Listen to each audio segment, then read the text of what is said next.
கைவல்ய நவநீதம் பாயிரம்.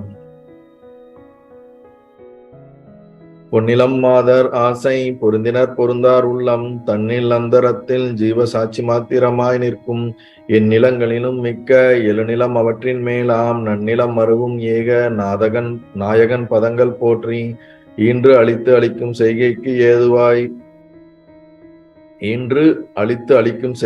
ஏதுவாம் அயனாய் மாலாய் ஆன்ற ஈசனுமாய் தானே அனர்ந்த மூர்த்தியுமாய் நிற்கும் பூன்ற முத்தனுமாய் இன்பப் புணரி ஆதவனாய் நாளும் தோன்றிய விமல போத சுரூபத்தை பணிகின்றேனே.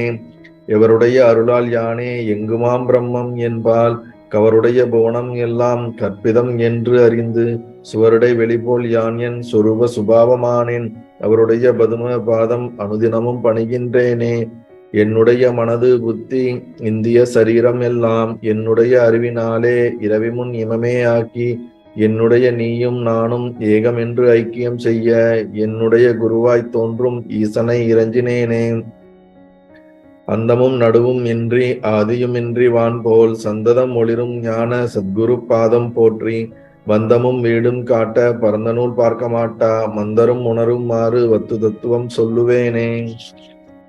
படர்ந்த வேதாந்தம் என்னும் பார்க்குடல் மொண்டு முன்னூல் குடங்களில் நிறைத்து வைத்தார் குறவர்கள் எல்லாம் காட்சி கடைந்து எடுத்து அளித்தேன் இந்த கைவல்ய நவநீதத்தை அடைந்தவர் விடைய மண் தின்று அலைவரோ பசியிலாரே. முந்தனை வேங்கடேச முகுந்தனை இணை ஆட்கொண்ட கர்த்தனை வணங்கி சொல்லும் கைவல்ய நவநீதத்தை தத்துவ விளக்கம் என்றும் சந்தேகம் தெளிதல் என்றும் வைத்து இருபடலமாக வகுத்துரைத்து செய்கின்றேனே. நல்லது. கைவல்ய நவநீதத்திலே தத்துவ விளக்கப்படலம் சந்தேகம் தெளிதல் படலம் என்ற 2 பிரிவாக மொத்த ஞானத்தையும் வகுத்து கொடுத்திருக்கிறார் ஸ்ரீமத் தாண்டவராய சுவாமிகள். நாம் இப்பொழுது சந்தேகம் தெளிதல் படலத்திலே இருக்கின்றோம். சந்தேகம் தெளிதல் படலத்திலே சென்ற வகுப்பிலே எந்த பாடலிருந்து பார்த்தோம்? 84, 85, 86, 87 போன்ற பாடல்களை விரிவாக பார்த்தோம். இப்ப அந்த பாடல்களை சிறிது நினைவு கூர்ந்து இன்றைய வகுப்பிற்குள் செல்வோம். ஜடமது ஆகிய தியானம் மெய்யாகிய சர்வ முத்தியை நல்கும் திடமது ஆனது எப்படி எனில் அவரவர் தியானமே பிறப்பு ஆகும் உடலம் அசையால் தியானிக்கில் தியானித்த உடல்கள் ஆவர் மைந்தா தொடர்பவம் கெட சொரூபமே தியானிக்கில் சொரூபம் ஆகுவர் மெய்யே. இந்த பாடலுக்கு என்ன அர்த்தம்? யாராவது சொல்லுங்களேன். 85வது பாடலுக்கு என்ன அர்த்தம்? தியானம் பொய் தான், ஜடம்தான் அப்படின்னாக்கா இது எப்படி திடமாகி இந்த ஆசைப்படி அந்த உடம்பு அடுத்த ஜென்மத்துல எடுக்கலாம் அப்படின்னாக்கா மரண காலத்துல நமக்கு எந்த உணர்வு இருக்கோ அதுபடிதான் நம்ம எடுப்போம். அதனால பிரம்மஸ்வரூபத்தை இது பண்ணாக்கா அதுக்கு ஜென்மம் எடுக்க வேண்டிய தேவை கிடையாது, பிரம்மத்தோட கரையமும் அப்படின்ற மாதிரி எனக்கு புரிஞ்சது சாமிஜி. அவ்வளவுதான். ஜடமது ஆகிய தியானம் மெய்யாகிய சர்வ முக்தியை நல்கும் அப்படின்னா என்ன அர்த்தம்? தியானம் ஜடமா தான் இருக்கு, அதனால ஆனா அதுவே முக்தியும் கொடுக்கும் அப்படின்ற மாதிரி இருக்கு. மெய்யாகிய சர்வ முக்தியை தருவதற்கான சக்தி இருக்கிறது அப்படின்னு சொல்றாரு. திடமது ஆனது எப்படியானால் அவரவர் தியானமே பிறப்பு ஆகும் அப்படின்னா நிர்குண பிரம்மத்தை தியானம் பண்ணா பிரம்மமா ஆகிறதுக்கு முக்தி தரும். அதே மாதிரி சர்க்குண பாவனையோட தியானம் பண்ணா அதுக்கு தகுந்த மாதிரி அடுத்த பிறப்புல அவங்களோட பிறப்பு அதோட டெவலப்மெண்டா தான் இருக்கும் அப்படின்னு. உடலம் ஆசையால் தியானிக்கையில் தியானித்த உடல்கள் ஆகுவர் மைந்தா அப்படின்னா உடலை நினைச்சிட்டு அவங்க தியானம் பண்றாங்களோ அதையோட அடுத்த அந்த எந்த பாவனையில நினைச்சு பண்றாங்களோ அடுத்த பிறவி அடுத்த நெக்ஸ்ட் பிறவி அதே மாதிரி அவங்க பறக்கிற மாதிரி ஆயிரும்.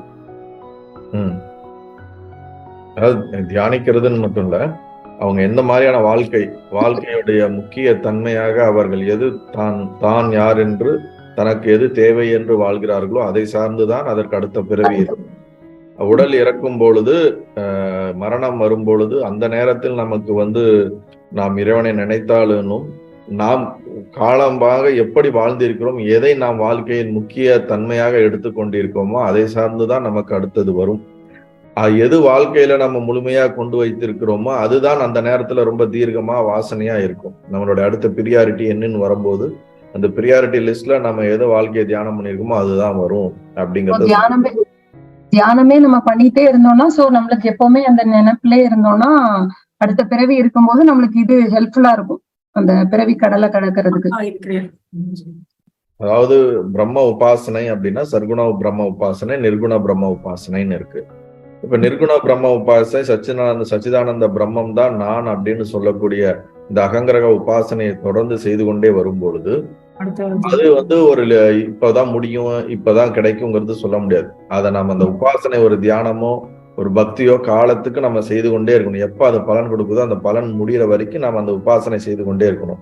ஸோ அப்போ உபாசனை செய்து கொண்டே இருக்கும் பொழுது நமக்கு அந்த பலன் அதற்குள்ள கிடைக்கவில்லை என்றால் அந்த உபாசனையின் பலனாக மீண்டும் நாம் ஒரு பிறவி எடுத்து அந்த பிறவியில இந்த உபாசனையோட தொடர்ச்சியாக நாம் அதுக்கான பலனை அடைவதற்கான வாய்ப்பு கிடைக்கும். ஏன்னா நம்ம வாழ்க்கை முழுவதும் இந்த பிரம்ம உபாசனையில இருந்தனால அதை சார்ந்து அடுத்தது ஒரு வாய்ப்பு கொடுத்து அதுலேயும் நாம் அதை முயற்சி செய்து அதிலே நாம் நிறைவு செய்வதற்கான வாய்ப்புகள் அமையும்.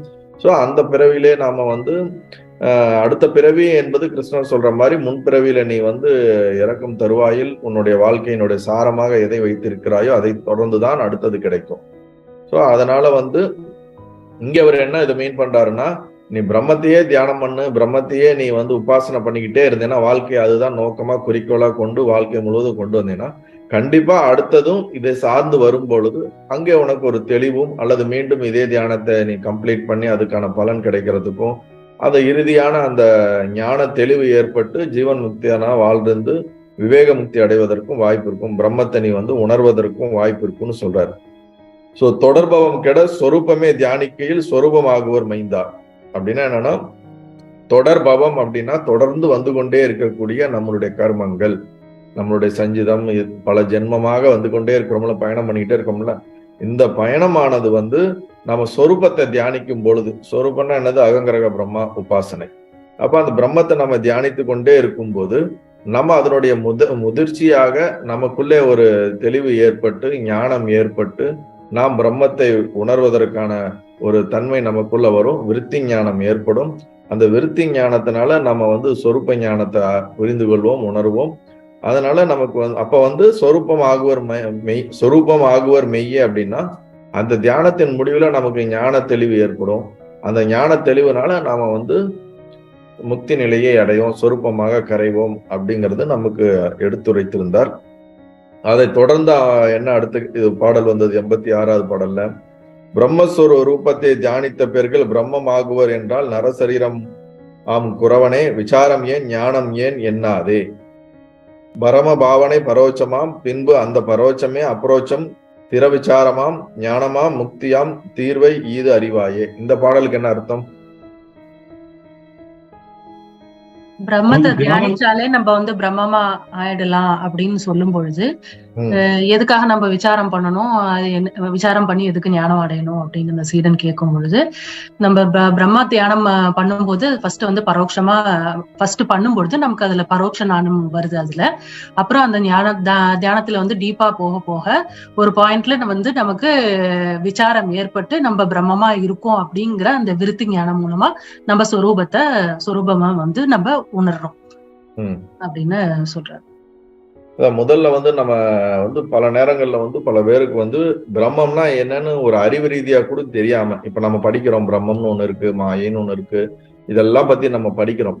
இதை படிக்காமயே ஒருத்தருக்கு அகங்கிரக உபாசனை கொடுத்தாலும் அந்த உபாசனை அவர் செய்ய செய்ய செய்ய காலப்போக்கில் இந்த பிரம்மத்தை பத்தின ஒரு பரோட்ச அறிவு வரும். அந்த பரோட்ச அறிவு வந்ததுக்கு அப்புறமும் அதே உபாசனை இன்னும் தீர்க்கமா அவரால் செய்ய முடியும். அதுக்கு முன்னாடி வரைக்கும் இப்ப நிறைய தியானம் கொடுக்குறோம், இந்த இதை பண்ணுங்க அப்படிங்கிறோம், இது ஏன் பண்ணணும், இது எதனால வருது, அதுக்குள்ள என்ன சட்டிலான அதுக்கான சூட்சமமான விஷயங்கள் இருக்கு என்னன்னு தெரியாமே நம்ம பண்றோம். அதை தொடர்ந்து அந்த இன்ஸ்ட்ரக்ஷனை பேஸ் பண்ணி நம்ம பண்ணிக்கிட்டே இருக்கிறோம்.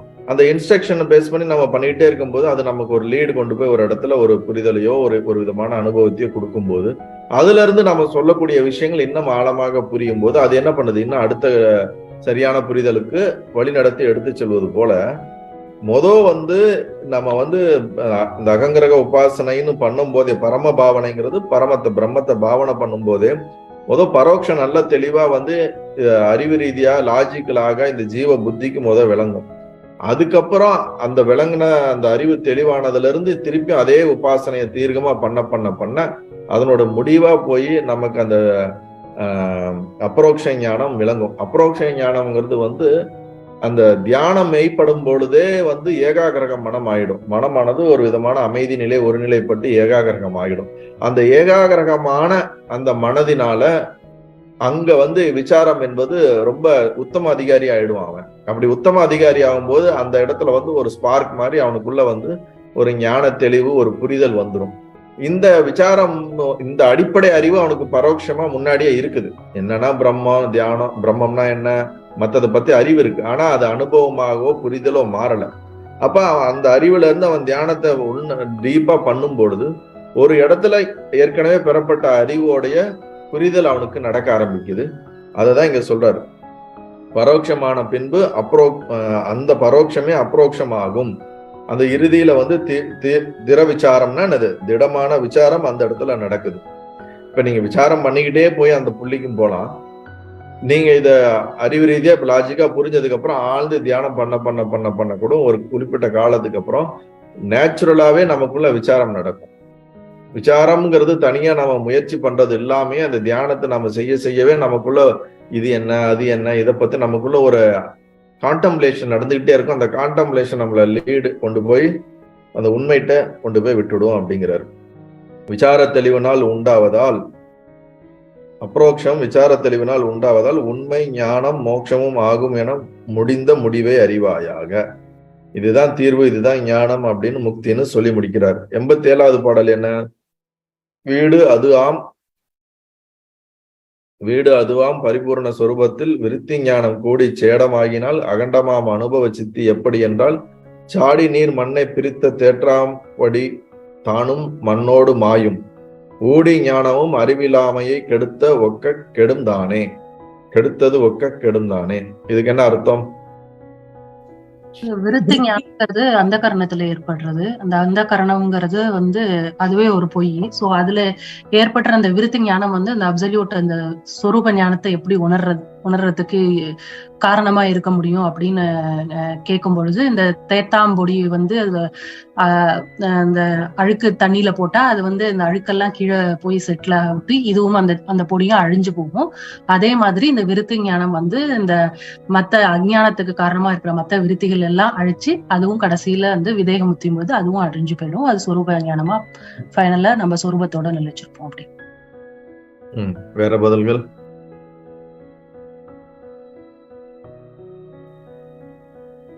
அந்த கரணத்துல அந்த விசாரத்தினால தோன்றக்கூடிய அந்த விருத்தி ஞானம் அகண்டாகார விருத்தியா ரொம்ப ஸ்ட்ராங்கா அது ஆத்மஸ்வரூபத்தோட எப்படி அதை அனுபவப்படுறது அப்படின்னு பார்த்தோம்னா, அதுக்கு உதாரணம் என்ன சொல்லியிருக்காங்கன்னா, மண்ஜாடியில இருக்கக்கூடிய அந்த கலங்கலான தண்ணி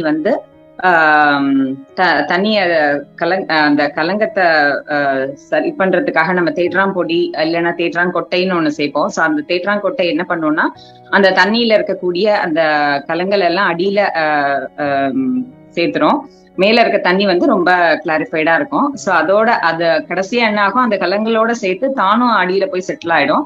அதே மாதிரி இந்த மந்தகரணத்துல தோன்றக்கூடிய அந்த அகண்டாகார விருத்தியானது அந்த ஆத்மஸ்வரூபத்துல எப்படி அந்த அனுபவ சித்தி எப்படி இருக்குன்னா, தன் கூட இருக்கிற அந்த மத்த விருத்திகள், அதாவது அஜ்ஞானமா இருக்கக்கூடிய மத்த விருத்திகள் எல்லாம் அழிச்சுட்டு அந்த ஆத்மஸ்வரூபத்தோட கலக்கிறப்ப தானும் அந்த அஜ்ஞானத்தோட சேர்ந்து தானும் அழிஞ்சிரும் அப்படிங்கறதான் சொல்றாங்க.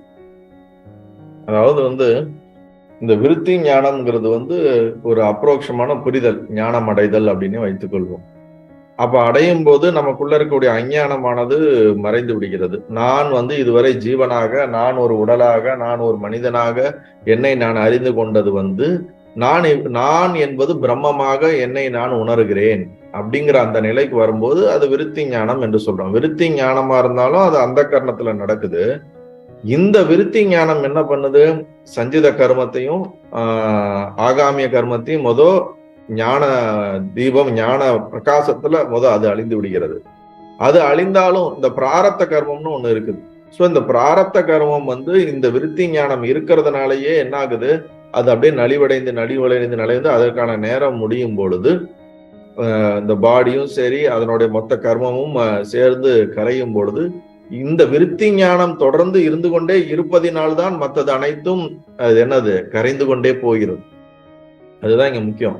எப்படி நம்ம அந்த தண்ணியில தேற்றாங்கடி போட்ட உடனே தான் அதனுடைய எஃபெக்ட்னால அதுல இருக்கக்கூடிய அழுக்கெல்லாம் கீழ் நோக்கி போவது போல இந்த விருத்தி ஞானம் ஏற்பட்ட பின்பு இந்த விருத்தி ஞானம் தொடர்ந்து அதிலேயே இருந்து கொண்டிருக்கிறது. இடைவிடாது எப்பொழுதும் நான் அதுவாக இருக்கிறேன் என்ற அந்த அகண்டாகார விருத்தியிலேயே அவன் இருப்பதினால் மற்ற வாசனைகள் எல்லாம் அங்க மெல்ல மெல்ல மெல்ல மெல்ல உடல், மற்ற உறவுகள், மற்ற உலகம் சார்ந்த ஜெகத் சார்ந்த வாசனைகள் எல்லாத்தோடைய தன்மை என்ன ஆயிடுது, அப்படியே வலுவிழந்து போய் கடைசியில அது இல்லாமை தன்மைக்கு போகிறது.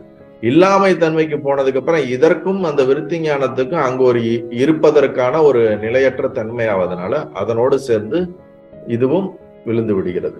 இப்ப இந்த இடத்துல பார்த்தோம்னா விருத்தி ஞானம் உற்பத்தியாகி விருத்தி ஞானம் மற்ற அஞ்ஞானத்தையும் மற்ற வாசனைகள் எல்லாத்தையும் கெடுத்தாலும் இதோட சம்பந்தமே படாம சொரூப ஞானம் எப்பொழுதும் சொரூபமாக இருந்து கொண்டே இருக்கிறது அப்படிங்கிறத நாம புரிந்து கொள்ள வேண்டும். நான் என்னை வேறொன்றாக நினைத்து கொண்டிருந்தேன், இப்பொழுது நான் என்னை யார் என்று அறிந்து கொண்டேன். இப்ப என்னை வேறாக நினைத்து கொண்டிருந்ததும் ஒரு மித்யா, ஒரு அஞ்ஞானம். நான் இப்பொழுது என்னை கண்டு கொண்டேன் அப்படி சொன்னாலுமே நான் எங்க சொல்றேன்னா ஜாக்கிரத்துல சொல்றேன், அந்த கரணத்துல சொல்றேன். இந்த அந்த கரணம் ஜாக்கிரத்து, இந்த மொத்த விஷயமும் மித்யா விஷயம். அப்ப இது எல்லாமே இந்த பக்கத்துல நடக்கக்கூடிய ஒரு விதமான செயல்கள் தானே தவிர இது நடந்தாலும் நடக்கலைனாலும் சாட்சி சொரூபத்துக்கு எந்த ஒரு பாதிப்போ எந்த ஒரு தாக்கமோ இல்லாம அது எப்பொழுதும் இருக்கிறது. இப்ப இங்க நான் அதுவாக இருக்கிறேன் வரும் பொழுதே இவன் இந்த உடல் மனம்ங்கிற இந்த பந்தத்துல இருந்து விடுபட்டு தன்னை சாட்சியாக உணர ஆரம்பிச்சிடறான். இப்ப சாட்சியாக உணர ஆரம்பிச்சுட்டானே என்ன ஆகுதுன்னா இதுக்கு இது வரைக்கும் உயிர் கொடுத்துக்கிட்டு இருந்த அந்த ஜீவத்தன்மை போயிடுது. ஒரு செடிக்கு அது மண்ணுல இருந்து உயிரை எடுத்து அந்த தண்ணி மற்ற சத்துக்களை எடுத்தாதான் அது வாழ முடியும்.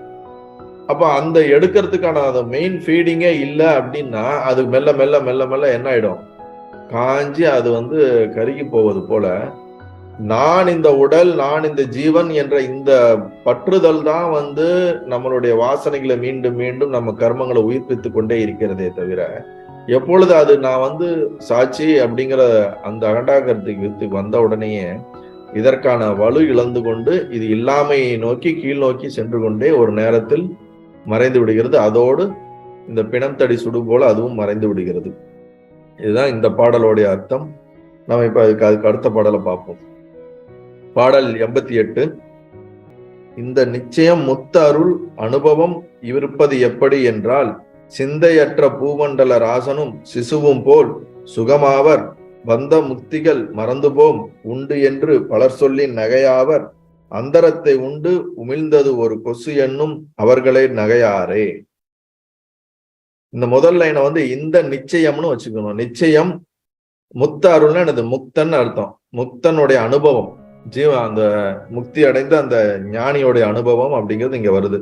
திடமான இந்த அகண்ட அனுபவம் ஜீவன் முக்தரிடத்தில் எத்தகையதாக இருக்கும் எனில் இந்த நிச்சயம், எந்த நிச்சயம், நான் பிரம்மமாக இருக்கிறேன் அப்படின்னு சொல்லக்கூடிய இந்த நிச்சயம் இருக்கக்கூடிய ஜீவன் முக்தனுடைய அனுபவம் எப்படி, அவனுடைய எக்ஸ்பிரஷன், அவனுடைய உள்ளுக்குள்ள அவன் எவ்வாறு தன்னை உணர்கிறான், தன்னை எவ்வாறு மற்ற அனைத்தையும் பார்க்கிறான் என்று கேட்கும் பட்சத்தில் அதுதான் அந்த முதல் லைனுக்கான அர்த்தம்.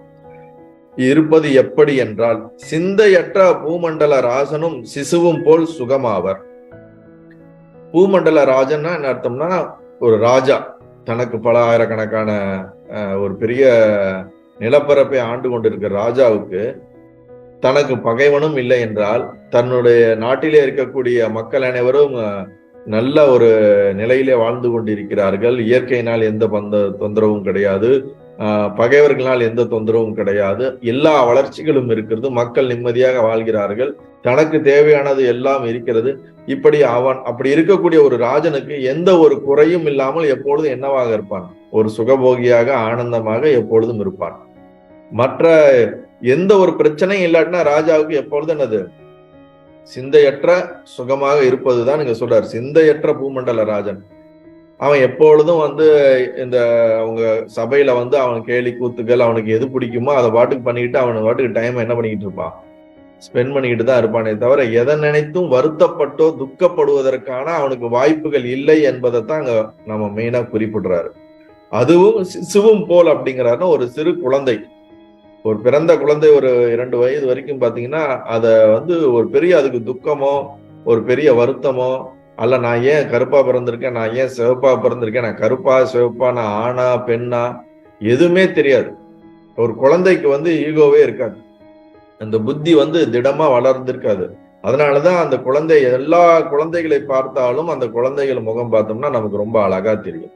ஆனா வளர்ந்தவங்க எல்லாருடைய முகத்தையும் பாருங்க, அதுல வந்து ஒரு என்ன இருக்காது, ஒரு கிரேஸே இருக்காது. ஆனா எந்த குழந்தை அது கருப்பா இருந்தாலும், எப்படிப்பட்ட குழந்தையா இருந்தாலும், எந்த குழந்தைய பார்த்தாலும் அது பார்த்தாலே நமக்கு ஒரு முகமலர்ச்சி வரும், ஒரு கிரேஸ். அந்த அவங்க ஃபேஸ்ல வரக்கூடிய, அந்த குழந்தைங்க ஃபேஸ்ல வரக்கூடிய கிரேஸ் வந்து காரணம் என்னன்னா, அந்த ஈகோங்கிற விஷயத்த அதை கேரி அவுட் பண்ணாம, தான் உலகத்தை பத்தியும் எனக்கு சாப்பாடு கிடைக்குமா கிடைக்காதா, நான் எங்க இருக்கிறேன் ஏது இருக்கிறேன், நான் அடுத்து என்ன ஆவேன், எந்த ஒரு கவலையும் எந்த ஒரு சிந்தனையும் அற்று அது தன்னுடைய இருப்பிலே ஏகாந்தமாக இருக்கிறது. அதனாலதான் குழந்தையும் தெய்வமும் ஒன்று அப்படின்னு சொல்றாங்க.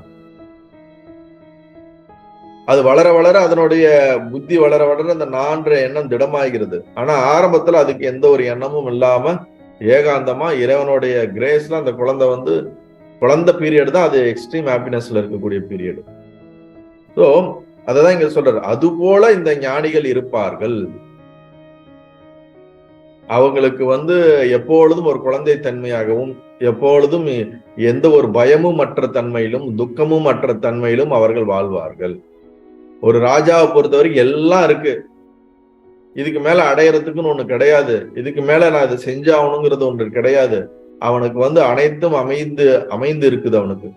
அதுபோல இந்த ஞானிக்கும் வந்து இதற்கு மேல் ஒன்றை செய்து அடைய வேண்டும் என்றோ, ஒன்றை செய்ய வேண்டும் என்றோ, ஒரு மோட்டிவேட்டடாவோ அல்லது ஒரு கடமையோ ஒரு பொறுப்போ எந்த ஒரு பெரிய எந்த ஒரு தாக்கமும் இல்லாமல் அவன் தன்னுடைய இருப்பினாலேயே இனிமையாக இருப்பான். குழந்தை போல எப்பொழுதும் தனக்குள்ள குழந்தை தன்மையில் அவன் இருந்து கொண்டிருப்பான், சுக உணர்வில் இருப்பான் என்பதுதான் இதுல சொல்லப்படுகிறது. அடுத்து என்ன சொல்றாரு, பந்த முக்திகள் மறந்து போம் உண்டு என்று பலர் சொல்லின் நகையாவர். ஒரு ஞானியானவன் எப்படி இருப்பான்னா, நான் பந்தப்பட்டிருந்தேன் இப்ப நான் முக்தி ஆயிட்டேன்னு கூட அவன் சொல்ல மாட்டான். பந்தமும் நான் பந்தப்பட்டதையும் நினைக்க மாட்டான், பந்தத்துல இருந்து நான் விடுபட்டுட்டேங்கிறதையும் அவனால என்ன பண்ண முடியாது, நினைக்க முடியாது. அப்படி மீன்ஸ் என்னன்னா, இது வரைக்கும் நான் பந்தப்பட்டிருந்தேன், இது வரைக்கும் நான் சிக்கி கொண்டிருந்தேன், இப்ப நான் விழித்துக்கிட்டேன்னு சொல்ல மாட்டான். ஏன்னா எப்பொழுதுமே தான் வந்து சொரூபத்தை பொறுத்த வரைக்கும் அவன் தன் சொரூபத்தை உணர்ந்துட்டானா அவன் எப்பயுமே வந்து சாட்சியாகவும் அவன் ஒரு சுதந்திரமான சச்சிதானந்தமா தான் இருக்கானே தவிர அவன் வந்து ஒன்றில் சிக்கி கொண்டு மீண்டும் அதுல இருந்து விடுபட்டதாக சொல்ல மாட்டார்கள். மேபி அவங்க இன்டராக்ட் பண்ணும்போது அந்த மாதிரி வார்த்தைகளை பயன்படுத்தினாலும் கூட அவர்களுடைய உள் உணர்வுல வந்து மற்றவர்கள் புரிவதற்கு அஞ்ஞானிகளுக்கு பேசும் பொழுது சில வார்த்தைகள் அவர்கள் பயன்படுத்தலாமே தவிர அவர்களை பொறுத்த வரைக்கும் நான் பந்தப்பட்டிருந்தேன், நான் இப்பொழுது பந்தத்திலிருந்து முக்தி அடைந்து விட்டேன் என்று அவர்கள் நினைக்க மாட்டார்கள். ஏன்னா பந்தப்படுறதுக்கும் அங்க யாரும் கிடையாது, முக்தி அடையறதுக்கும் அங்க யாரும் கிடையாது. இந்த மொத்த இந்த ஜகத்தும் இந்த உடலும் இது எல்லாம் ஒரு மித்தியா தோற்றம்.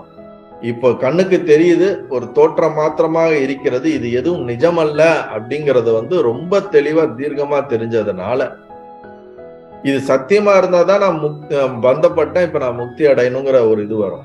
அவனை பொறுத்த வரைக்கும் இது சத்தியமே கிடையாதுங்கும் போது, என் கண்ணு முன்னாடி ஒரு கனவு போல ஒண்ணு தோன்றுதுங்கும் போது இதுல நான் பந்தப்பட்டிருந்தேன், இதுல நான் முக்தி அடைஞ்சுங்கிற அந்த மாதிரிலாம் அவங்க நினைக்க மாட்டாங்க. அப்படி யாரும் சொன்னாலும் அதை நினைச்சு சிரிப்பார்களே தவிர அவர்கள் வந்து அதை சத்தியமாக எடுத்துக்கொள்ள மாட்டார்கள் அப்படின்னு சொல்லிட்டு அடுத்து ஒரு உதாரணத்தை சொல்றார். அந்தரத்தை உண்டு உமிழ்ந்தது ஒரு கொசு என்னும் அவர்களே நகையாரே. ஒரு கொசு ஆனது வந்து இந்த ஆகாயத்தை பார்த்து, இந்த ஆகாயத்தை நான் விழுங்குறேன்னு சொல்லி விழுங்கிருச்சுன்னு சொன்னா யாராவது நம்ப முடியுமா? இது என்னங்க காமெடி பண்றீங்க, அது எப்படிங்க ஒரு கொசு வந்து இந்த மொத்த ஆகாயத்துமே விழுங்கிருச்சு திருப்பி அது வந்து வெளியே வந்து கக்கிடுச்சுன்னு சொன்னா நம்மளால நம்ப முடியாதோ, அதுபோல இந்த உலகத்தையோ இந்த மொத்த அனைத்தும் சத்தியம் என்று சொன்னால் அவர்களால் என்ன பண்ண முடியாது, அதை ஏற்றுக்கொள்ளவே முடியாது. அதான் அதாவது பந்தம் மோட்சம் உண்டு என்று உண்மையை கூட மறந்து மற்றவர் அதை கூறினால் அவர்கள் வாழும் பொழுது பந்தம் மோட்சங்கிற அந்த நினைப்பு கூட அவங்களுக்கு இருக்காது. மத்தவங்க சொன்னாங்கன்னா அதை நினைச்சு சிரிப்பார்கள் அப்படிங்கிறார். நம்பாது ஆகாயத்தை ஒரு கொசு உண்டு உமிழ்ந்தது என்று கூறுவாரை நோக்கி நாம் நகைப்பது போல நகைப்பார்கள்.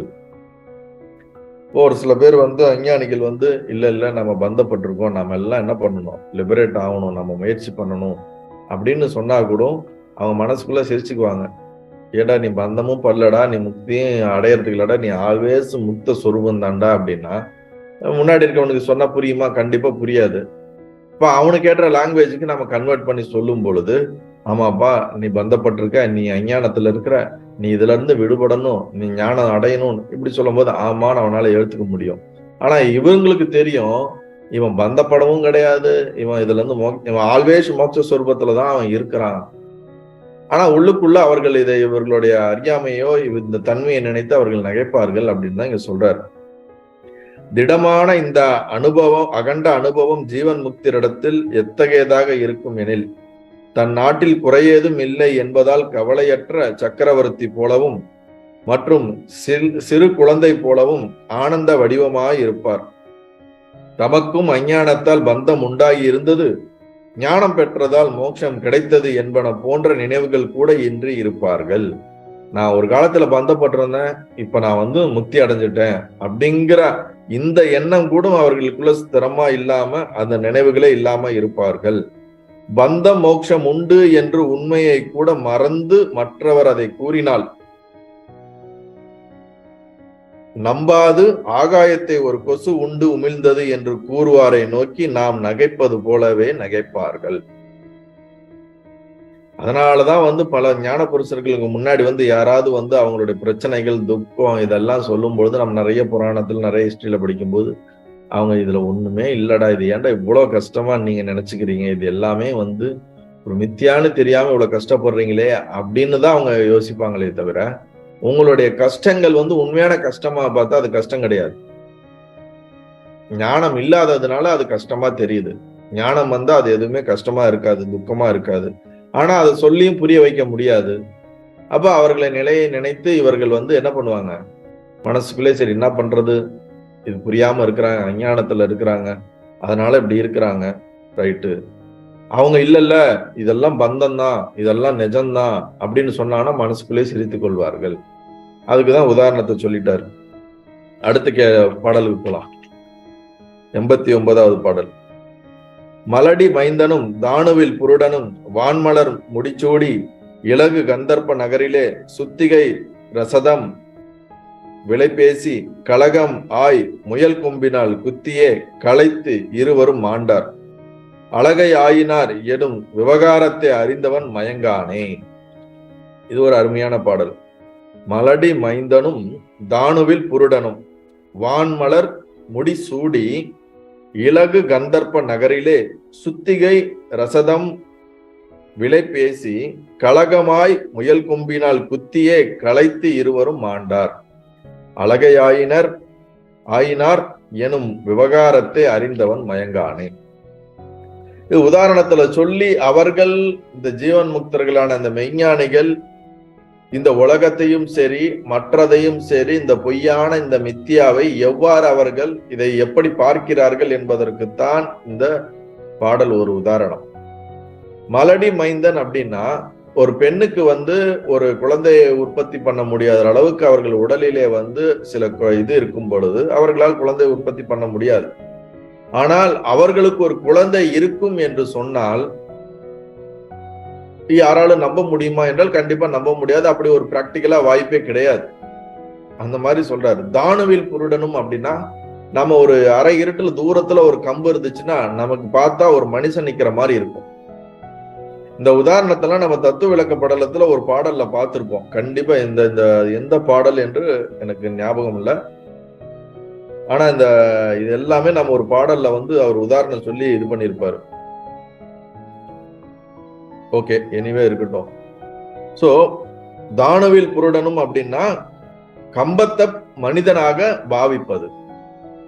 வான்மலர் சூடினா ஆகாய தாமரை. ஆகாயத்தில் எப்படி தாமரை மலர முடியும்? மலர முடியாது. இலகு கந்தர்ப்ப நகரிலே, கந்தர்ப்ப நகரம் அப்படின்னா என்னது? பொய்யான ஒரு நகரம். மேகங்களுக்கு இடையே, மேகங்கள்ல இருக்கக்கூடிய ஒரு தோற்றத்தை பார்த்து அது ஒரு நகரம் மாதிரி நமக்கு ஒரு தோன்றினால் எப்படி இருக்குமோ அதைத்தான் இங்க சொல்றாரு. மாயையினால் ஒரு சக்தியினால மேகத்துல வந்து ஒரு பொய்யான நகரத்தை உற்பத்தி பண்ணா எப்படி இருக்குமோ, இல்ல நம்ம சில நேரத்துல மேகத்தை பார்த்தா அது ஒரு உருவம் போல நமக்கு தெரியும். அது என்னமோ நம்ம நிஜம்னு நினைப்போம். ஆனா அது ஒரு பொய்யான ஒரு தோற்றம். அததான் சொல்றாரு. அந்த மாதிரி கந்தர்ப்ப நகரிலே சுத்திகை என்றால் சிப்பி. இந்த கடல்ல கரையில இருக்கும் பாத்தீங்களா நிறைய சிப்பிகள். அது சூரியனுடைய வெளிச்சத்துல பார்த்தா அந்த சிப்பி தூரத்துல இருந்து பார்த்தா வெள்ளி மாதிரி மின்னும். அதுதான் இங்க சொல்றாரு. சுத்திகை ரசதம், அந்த வெள்ளியை விலை பேசி கலகமாய் முயல் கொம்பினால் குத்தி. முயலுக்கு காதுதான் இருக்குது, கொம்பு கிடையாது. மாடுக்கு இருக்கிற மாதிரி கொம்பு கிடையாது. ஆனா முயல் கொம்பு. அப்ப இங்க பயன்படுத்தக்கூடிய வார்த்தைகளை பாருங்க. முயல் கொம்பு, சுத்திகையில் வெள்ளி, அதாவது சிப்பையில் வெள்ளி இருப்பது போல இல்லாத ஒரு நகரம், ஆகாய தாமரை, கம்பத்திலே மனிதன், அப்புறம் வந்து பிள்ளை பிறக்க முடியாதவர்கள் பிள்ளை பிறந்ததாக. இது எதுவுமே பிராக்டிக்கலா நிஜமா இருக்க முடியாது. ஆனால் இப்படி இருக்குந்தா அது எந்த ரிசல்ட்டை கொண்டு போய் கொடுக்குங்கிறதான் இங்க சொல்றாரு. இப்ப 2 பேர் என்ன பண்றாங்க? ஒருத்தர் வந்து மலடி மைந்தன், இன்னொருத்த வந்து தானுவில் புருடன். இவங்க 2 பேரு கம்பத்துல மனிதனாக தெரியக்கூடிய ஒருத்தனும், ஒரு பிள்ளையை பிறக்க முடியாத ஒரு பெண்ணுடைய பிள்ளையும். இவங்க 2 பேரும் உண்மையில இருக்க முடியாது. ஆனா இவங்க 2 பேரும் என்ன பண்றாங்களாம்? வான்மலர் முடிச்சூடி ஆகாய தாமரை பறித்து இவர்கள் அதை எடுத்து தன்னுடைய இதிலே வைத்துக் கொண்டு இவர்கள் எங்கு செல்கிறார்களாம்? கந்தர்ப்ப நகரிலே, இல்லாத ஒரு நகரத்திற்கு சென்று, பொய்யான ஒரு நகரத்திற்கு சென்று, அங்க வெள்ளி சிப்பியில இருக்கக்கூடிய, சிப்பியில வெள்ளி தோன்றுது. வெயில்ல தான் அது தூரத்துல இருந்து பார்த்தா வெள்ளி மாதிரி தெரியும். ஆனா அந்த வெள்ளிய நிஜம் என்று அந்த வெள்ளிய வந்து அந்த நகரத்துல, எந்த நகரத்துல? கந்தர்ப்ப நகரத்துல வந்து விலை பேசுறாங்களாம். இவங்க 2 பேருமே பொய். இவங்க இல்லாத ஒரு மலரை எடுத்து சூடிக்கொண்டு இல்லாத ஒரு நகரத்திற்கு சென்று இல்லாத ஒரு வெள்ளிக்கு விலை பேசி, அந்த வெள்ளிக்கு விலை பேசுறதுல இவங்க 2 பேத்துக்குள்ள சண்டை வந்து ஒருத்தரை அடித்து கொண்டு, ஒருத்தன் என்ன பண்றான்? இன்னொருத்தனை வந்து முயல் கொம்பினால் குத்தி, முயலுக்கு கொம்பே கிடையாது, ஆனா முயல் கொம்பினால் குத்தி இருவரும் வந்து மாண்டார்கள். 2 பேரும் இறந்து விட்டார்கள். அதுவும் எப்படிப்பட்ட இறப்புங்கிறாரு? அழகை ஆயினர், அகால மரணம், பேயாக மாறினார்கள் அப்படிங்கிறார். அப்ப இல்லாத ஒன்றை, அது இந்த சீக்வன்ஸா நம்ம அதை படிக்கும் போது ஏதோ இருப்பது போல நமக்கு ஒரு தோற்றத்தை கொடுக்கின்றது. இந்த மாதிரி ஒரு கதையை சொன்னா உண்மை தெரிஞ்சவன் இதை கேட்ட உடனே ஐயோ இப்படி ஆயிட்டாங்களா, இறந்துட்டாங்களா, இந்த மாதிரி பிரச்சனை ஆயிடுச்சா அப்படின்னு யாராவது நம்ம அதை வந்து நிஜம்னு நினைப்போமா? கண்டிப்பா நினைக்க மாட்டோம். ஏதோ பைத்தியம் வளருது போல இருக்கு, இங்கேயோ யாரோ ஒரு கதையை சொல்லியிருக்காங்க, அந்த கதையை கேட்டு வந்து இங்க நம்மகிட்ட சொல்லுது அப்படின்னு நாம நினைப்போம்ல. அந்த மாதிரிதான் எனும் விவகாரத்தை அறிந்தவன் மயங்கானே. ஞானி புருஷன், ஞானத்தை தெளிவு அடைந்தவன், இந்த விவகாரம், இந்த உலகத்தை இப்படித்தான் பார்க்கின்றான். இதுல எந்த ஒரு மயக்கத்தையும் அவன் அடைவதில்லை. காரணம் ஏனென்றால், இது இல்லாத நகரத்திலே இல்லாத இருவர்கள் இல்லாத வெள்ளிக்கு இல்லாத பூவை சூடிக்கொண்டு, இல்லாத வெள்ளிக்கு இருவரும் சண்டை போட்டுக்கொண்டு, இல்லாத முயல் கும்பினால் குத்தி கொண்டு இறந்தார்கள், பேய்களானார்கள், அகால மரணம் அடைந்தார்கள் என்பது என்ன கதை விடுறியா அப்படின்னு நம்ம ஜென்ரலா யாரா நம்மகிட்ட சொன்னாங்கன்னா நம்ம சொல்ற மாதிரி அவர்கள் இதை வந்து ஒருபோதும் இதை நிஜம் என்று எடுத்துக்கொள்ள மாட்டார்கள். இப்ப இந்த ஸ்டோரியை நாம பார்த்தோம். இந்த ஸ்டோரியை ஜென்ரலா இப்ப நம்ம யாருமே இதை என்ன பண்ண மாட்டோம், ஏத்துக்க மாட்டோம். இது என்னங்க இவ்வளவு லாஜிக்காவே இல்லைங்களேங்க, இதுல எதுவுமே நிஜமே இல்லைங்களேங்க அப்படின்னு சொன்னா நமக்கே தெரிவது போல, மெய்ஞானிக்கு இந்த உலகத்தை பார்க்கும் பொழுது இந்த ஜாக்கிரத்தையும் இந்த சொப்னத்தையும் இந்த சுசுப்தியும் மொத்த இந்த பிரபஞ்சத்தையும் அவன் எப்படி பார்க்கிறான் என்றால், முயல் கொம்பு போல, மலடி மகன் போல, தானுவில் புருடன் போல, சுத்தியில் ரசதம் போல, கந்தர்ப்ப நகர் போல இவை எதுவும் இல்லை. ஆனால் இதை வைத்து இருப்பதாக ஒரு தோற்றம் இருக்கிறது, நிஜம் போல காட்டுகிறது. உண்மையை தெரிந்தவன் இதை நம்ப மாட்டான். அவன் என்ன பண்றான்? இதை நம்பல. ஆனா அஞ்ஞானி பொறுத்த வரைக்கும் இது என்ன தெரியுமா? ஓஹோ, இப்ப இந்த கதையை ஒரு குழந்தைகிட்ட சொன்னீங்கன்னா என்ன பண்ணும் அந்த குழந்தை? அப்படியே அது அப்படியே கற்பனை பண்ணி, ஆஹா, இத என்ன பண்ணும் அந்த குழந்தை? ஆஹா, இது இவ்வளோ விஷயம் இருக்குது. ஆஹா, எந்த சின்ன குழந்தைக்கு நீங்க எந்த கதை சொன்னாலும் அது ஆன்னு கேட்கும். பாரு, நிலால இருந்து ஒருத்தன் வரான், அவன் இப்படி மீச வச்சிருப்பான், இவன் இப்ப இங்க என்னென்னமோ நம்ம கதை சொல்லுவோம் குழந்தைங்களுக்கு. நீங்க எல்லாம் அந்த குழந்தைய அமைதிப்படுத்துறதுக்கு இல்லாத பொல்லாத இருக்கிற கதை எதையோ சொல்லுவீங்க. ஆனா அதுக்கு அது உண்மை பொய்யினே தெரியாது. அது நிஜம் போல நம்பிக்கும். அந்த கதையை வச்சு அதை மிரட்டுவோம், அதை பயப்படுத்துவோம், அதை ஏதாவது ஒரு வேலையை செய்ய வைப்போம். அதை பொறுத்த வரைக்கும் அதை நிஜம் நம்புவோம். ஆனா ஒரு தாய்க்கோ ஒரு தந்தைக்கோ நல்லா தெரியும் இது ஒரு பொய்யானது. ஆனா அந்த குழந்தைய பொறுத்த வரைக்கும் அது நிஜம். அது போலதான் இந்த மொத்த பிரபஞ்சத்துல நடக்கிற எல்லா விஷயத்தையும் தன்னையும் இந்த மெய்ஞானி என்ன பண்றான்னா, இந்த கதைய இது பொய்ன்னு நல்லா தெரிஞ்சு அவன் இதுல மயங்க மாட்டான். ஆனா அஞ்ஞானியானவன் இது நிஜம்னு சொல்லி இதுல தன்னை காப்பாத்திக்கொள்ள முயற்சி பண்ணுவான்.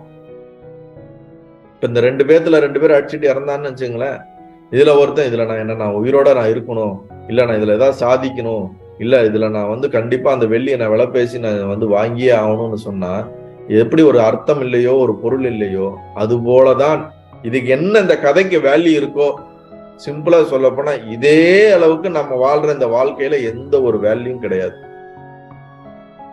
இந்த கதை நிஜம் அப்படின்னு நீங்க நினைச்சீங்கன்னா இந்த உலகம் நிஜம்னு நீங்க எடுத்துக்க வேண்டியதுதான்.